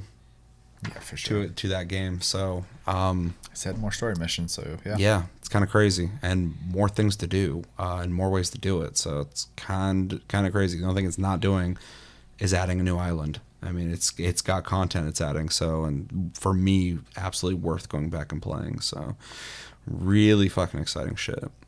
I'm trying to think of other games that I would want the director's cut treatment. God of War. Like whole new content and shit. That'd be sick. More Legends content, please. Dude, I'm with you. Like I said, I want 9 more missions with the same difficulty rating, new gear, and a new raid. If they added that, I would pay for that. Easily. I would have paid for fucking, if I knew, I would have bought it anyway, but like, what I know of it now, I think that was totally worth money. What they gave out for free. Like, I'm just like, I would have totally paid for this. This is so, like, I put hours and hours and hours into that, and it's only 9 missions. Yeah. But it was so replayable, and it was so fun to play with people. All right. Well, you have anything else to say? I think we've said enough when it comes to this game for sure. We're just kind of gushing about it. So let us know in the comments what you guys think about the Director's Cut of Ghost of Tsushima. Excited for it? You're not excited for it? Do you think the price point is worth it? Are you going to pick it up? Are you excited about the expansion? What games would you like to see get the Director's Cut treatment? The whole bringing it back, upgrading to PS5, but also adding content, things that maybe will enhance the experience. We should probably talk about that on TasteCast. Give us time to think about it. And yeah, we'll give you guys a couple minutes to say anything you want to say in chat while we get ready to close this down, and I can go do my dailies in ESO because I got to get that fucking knocked out. Take less than an hour until people in zone chat just are going, I need help with this boss. Every time I do a boss with random people, I get a level. So I take advantage of that. Sounds like you're playing an MMO. Just kind of hang out, waiting for dungeons, doing PvP. I got my companion, and they level up and have their own skills and own gear. So that's a whole new thing. Ooh. I did that with my Chocobo. Yeah, it's rough. The game keeps adding things to work towards, and I'm like, fuck, okay. I barely touch crafting. That's a whole thing, too. You remember Deep Down or Project Awakening? Yep, I sure do. I don't think Capcom does. But, yeah, where are those at? I was kind of low-key hoping Deep Down was Dragon's Dogma 2. Like a code name. At this point, they showed it so long ago, they could totally turn to Dragon's Dogma 2 and just say, it always was. See, I don't recognize either of those names. Deep Down, they showed like 3 or 4 years ago. It might have been longer than that, but it was like this, it was during like the Dragon's Dogma, Dark Souls craze, where everybody's trying to make like a fucking Soulsborne style game. I don't think it ever claimed to be one, but it showed like these people down in a dungeon, and it was called Deep Down. Project Awakening, I don't remember that fully, but I remember the name. Huh. Deep Down would be perfect for PS5. I mean, if we can see it and know what the fuck it is. Project Awakening, apparently is still being worked on. There's some other game I heard recently. Oh yeah, you remember? This is so crazy. Street Fighter versus Tekken, and there's supposed to be a Tekken versus Street Fighter. Yeah. That's still, I guess, in production. Oh, weird. I thought that was dead. No, they've recently that came out a long time ago, and they've recently just came out and where they're like, no, that's still planned on coming out. And I'm like, you've kind of ruined any hype that game's gonna have. Yeah, that must be like a super side project to the point where they're just like, do we have a little bit of time to work on it? Okay, go ahead. Yeah, it's not a main project because that shit would be out. So they'll have like 2 more Resident Evils out by the time that game comes out. Yeah, we can look that up real quick. Deep Down trailer. 2013. Yeah, so yeah, way older than I fucking said. That's 8 years. Yeah, they showed this off a long time ago. The world, no one would believe it actually existed, not without further proof, further research. It has to be kept secret.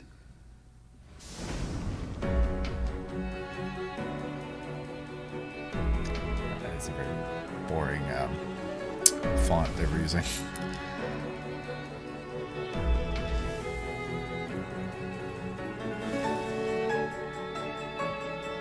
I don't remember this. Is this the right one?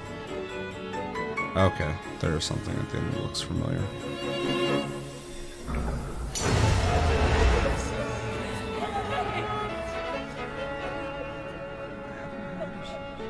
I shall never see the sky again. I know he'll come for me. The trailer I was thinking of was like didn't show any of this futuristic shit. Now go. Go. And don't look back. Yeah, see, it's like Souls-esque. Very, at least in appearance. What are those? I'll go mad if I stay here another second. Come at me, freaks. Yeah, that's what it kind of seems like.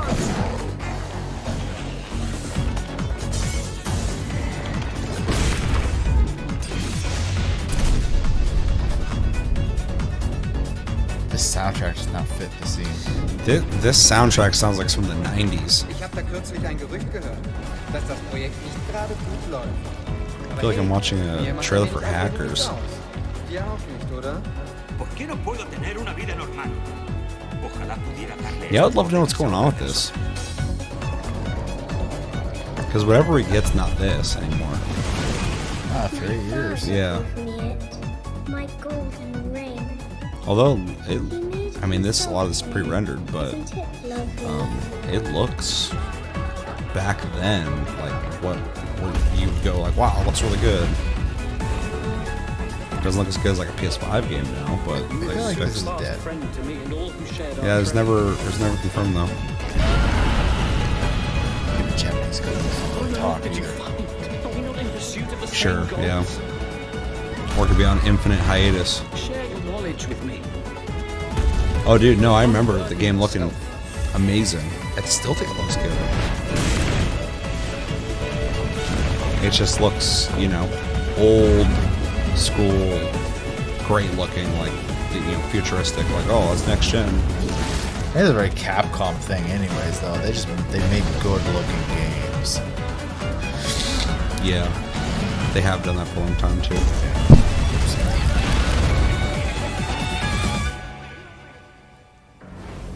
Let me give you a little advice. Drop it. For your own sake. That font, though, for Deep Down is just like basic as fuck. Welcome back. 2 packages came for you. See why the King's project isn't interesting. Well, this is so early though that like it just shows you that it's like people in armor and Souls-esque. So it leaves a lot open to like this game could have turned into something that you would have had no idea what it was going to be because of how vague they are and what they're showing. You are a bundle of positivity. I thought you were saying I was. No, deep down. Oops. Game just vanished. Yeah.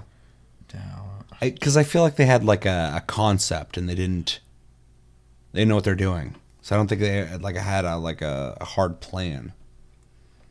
Let's see, project. Oh, the Twitter hasn't been active since 2015. Cyberpunk, dude. Yeah, and then Project Awakening as well. I remember this too. This wasn't even that long ago. This probably has something to do with COVID, though. I can't say that. Yeah. Project Awakening? Oh, that doesn't even show up. Whenever games are called Project anything, it's you don't know what they're gonna do. They're not even like willing to tell you what the name of the game is. They might not even know. This game kind of looks like, if I remember correctly, it's kind of like looks kind of like Dark Souls-esque, but also like Monster Hunter-ish.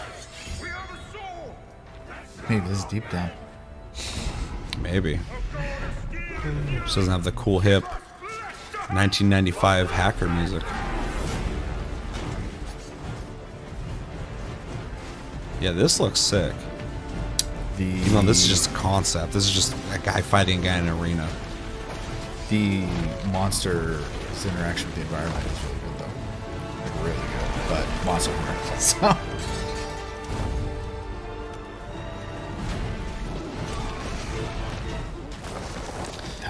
What this needs to be, this project needs to be them getting this engine ready to do Dragon's Dogma 2. This doesn't have to be the game. This could just be like, this is what this engine can do. Dragon's Dogma 2. Yeah, exactly.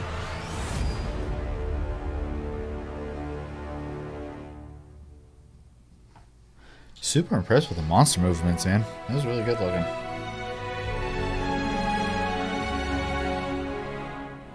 What the fuck is... I mean, get the picture. Well, that was advertised last year. So this is very likely so. Well, it's Project Awakening. It can be anything. All we saw is this guy fighting that. That doesn't have to be story or anything. That just is like, hey, this is what we got so far. Yeah, I mean, we might not even hear anything about this until like 2023, 2024. So. If we don't hear about it by the time we hear about Grand Theft Auto 6, it's dead. That's a lot of Asmongold. Yeah, he's popping right now. He was kind of popping, but lately, in more than just WoW circles. Yeah. Side games.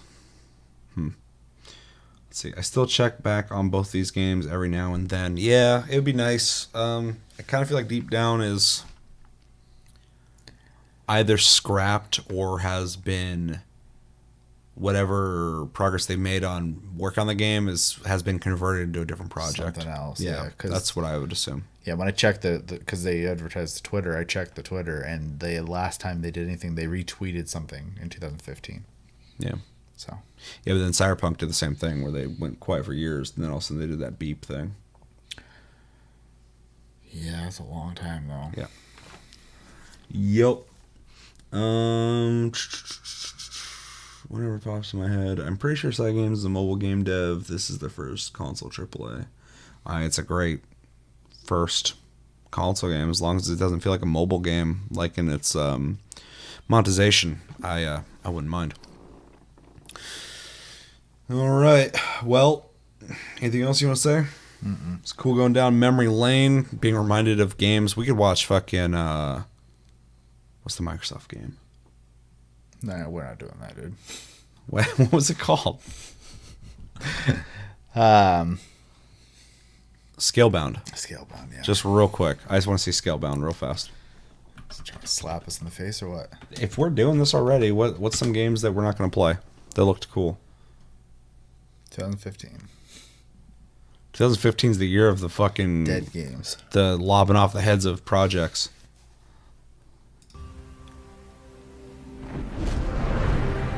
This is where the hype for Xbox games died. Like, people were For a stoked lot for of this, people. and then they went, and then they're like, no more exclusive games. It's almost time to rejoin the main unit. That's right. Yeah, this game was beyond like early development. Good.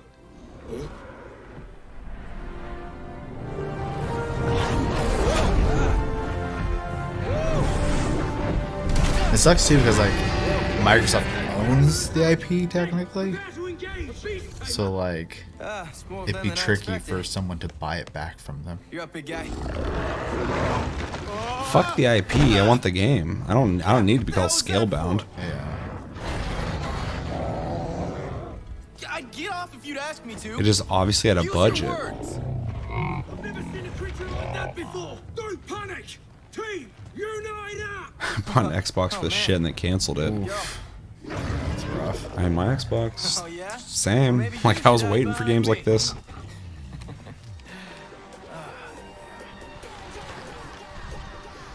Alright, let's go.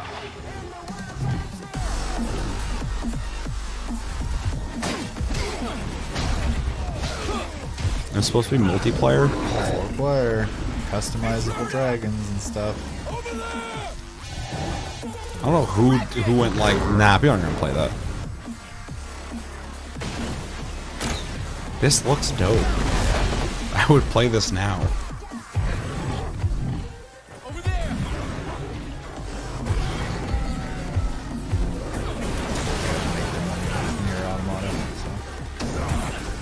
It's like, what the fuck, dude? Like, what?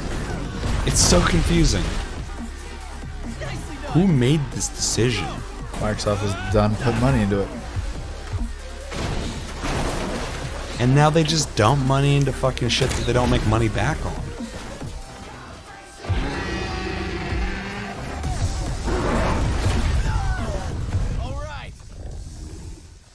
What game out there is like this?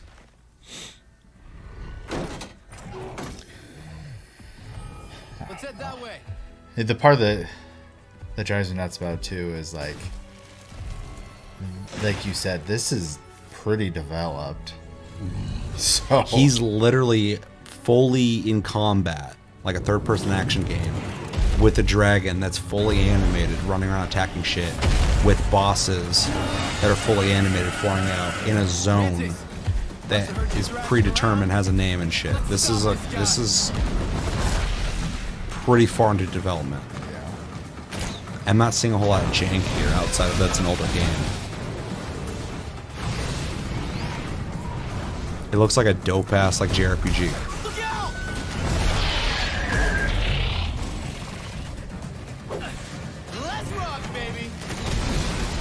yeah, honestly, this is like kind of gives me like Platinum Games is it's gonna be a weird example, I guess, but almost like their Lost. Odyssey? No. Saying the wrong game now. Game I want Capcom to bring back. Large scale boss fights. Lost Planet? Lost Planet. Dude, he literally just transformed into this fucking scale armor. This shit's so developed. Yeah. Yeah.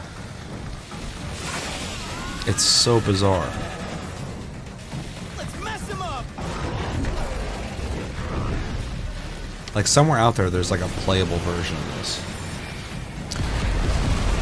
Yeah, I'm sure they, were like wanting to make sure the game was fine-tuned, and Microsoft's like, I'm done paying for it. Imagine working on this and fucking making this, and it's this far along, and someone's like, that's never coming out. Especially at this time, because Platinum was in a weird spot where they almost went bankrupt, I believe. So crazy.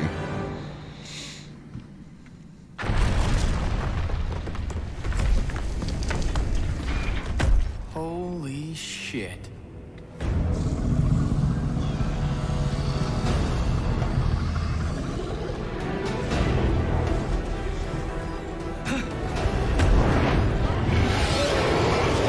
Oh look, multiplayer. Jesus fucking Christ, dude. Different dragons. Seems like a fair fight. Just one of you against all of us. Look at this awesome game that would have came out and people would have loved it, and they could have created a whole series of this. that nobody's competing with them on. Like, who's making Dragon an RPG like this? Nobody. It's so fucking crazy. It's insane. Anyway, we're closing out. Let's see. Old Forgotten Games, what a waste Scalebound was. What were they thinking? I remember even though all the hate for Xbox, people were still hyped about this. Everybody. And even people who didn't like or weren't stoked about Xbox wanted to play this. People bought Xboxes for this game. Yeah, people. People scream. The customizable dragons were so cool. I had planned to make mine a super beefy dragon without wings. All these Forgotten Games have dragons. Maybe there's like Skyrim still selling, so there's no room for dragons. Another reason to hate Bethesda. This shit would be an awesome game for this. Dude, yeah, this game still looks awesome. If this came out now, I'd play it. Like, the concept's dope looking. I wish they'd just give the... Even with the stiff movements and stuff, like, we're used to better now. They don't even look bad. It looks like, you know, it's an earlier game. Yeah. But, well, yeah, so it's for last gen. Yeah, well, it was, like, early last gen, too. Yeah, exactly. It was, like, really early on. They should have just sold the fucking IP to Platinum. Let them finish it on their own or something. They should have, because they wasted money on it anyway and they're not making it back, gave it to them. Like, hey, if you want to fund, fucking Epic Games did. They just gave away their assets. But as if that's a common thing. It's not at all. It's the one time it's happened. But millions of dollars of assets just for free, and people are making games on Steam with it. It's crazy. Anyway, Microsoft is such a big company. Yeah. And they're not making money off this shit anyway. They should just gave it to Platinum and be like, hey, you can have what you worked on, but we're not funding it anymore. It's yours. Yeah. There'd be a cool gift, and they would, you know, have to find somebody to back them or do it on their own, which would have been rough at the time because they're not the Platinum that they are now at that time. So, well, they don't promote games anyway, so like, yeah, exactly. They're they're not somebody who could really self. No, they need a publisher. Yeah, for sure. Yeah, it sucks watching this because it does look fun. I'm about to hit Philip on Twitter about this tomorrow. I also love because it got kind of like the color scheme wise, it gives me like Phantasy Star feels. Dude, 100%. Yeah, that's what I was thinking earlier when he was running around the field and shit. I'm like, this looks like a advanced AAA Phantasy Star, which reminds me I need to check out New Genesis. Yeah, I need to check it out too, though. I was watching a video recently of the best MMOs out right now, and it was number 3 on the list. Yeah, a lot of people. So like, it's seeing it great. Yeah, like, the only thing I've heard, and it's from one person, so I have to take it with a grain of salt, but is that it doesn't have all its features yet. So like playable characters and stuff like that. Yeah. So I've been kind of just waiting. Yeah, I've been waiting too, but with New Genesis, the thing I was waiting for, I mean, it's gone now. I'm not playing the original. I'm talking about New Genesis. I know. Oh, okay. I'm just saying, like, I was waiting already with the last iteration anyway. Now that's not a thing anymore. So if I'm going to hop in, I might as well hop in now because eventually the game's going to have so much shit to it that when I hop in, everybody's going to be in later zones and fucking, it's just going to be like this joining too late experience that I typically don't like in games. So listen to somebody on, I think, Easy Ally saying something similar to that. Because the game's been out so long, they felt like they were just kind of left behind and shit. So, but kind of like when you play Vindictus now, like there's like that game's on its like deathbed, and fucking everyone's just standing around in like crazy gear and shit, like because they're bored. Anyone who's still in that game, they're not really playing anymore and stuff. So, it's gonna get to that state eventually. Agreed. Let's bother Phil and Platinum. Good luck. Back, Phil. I like you, buddy. Let's get Scalebound. How about it, dude? You can snap your fingers and buy any company on the fucking planet, and you can sit there and give people access to games basically for free and hemorrhage money. How about you finish Scalebound? Make a next-gen game. Make it only on Xbox and PC game. Yeah. All right, we're gonna end this though. because we could go on and on and on forever. What is this? It's the co-op demo. It's the original video I remember watching for it. Oh, yeah. Horseshit. All right. Thank you, anybody who watched this later. And, of course, thank you, everybody who hung out and chatted with us while we went down this long road of stuff we had to catch up on and also State of Play. Hopefully you guys had fun. We did.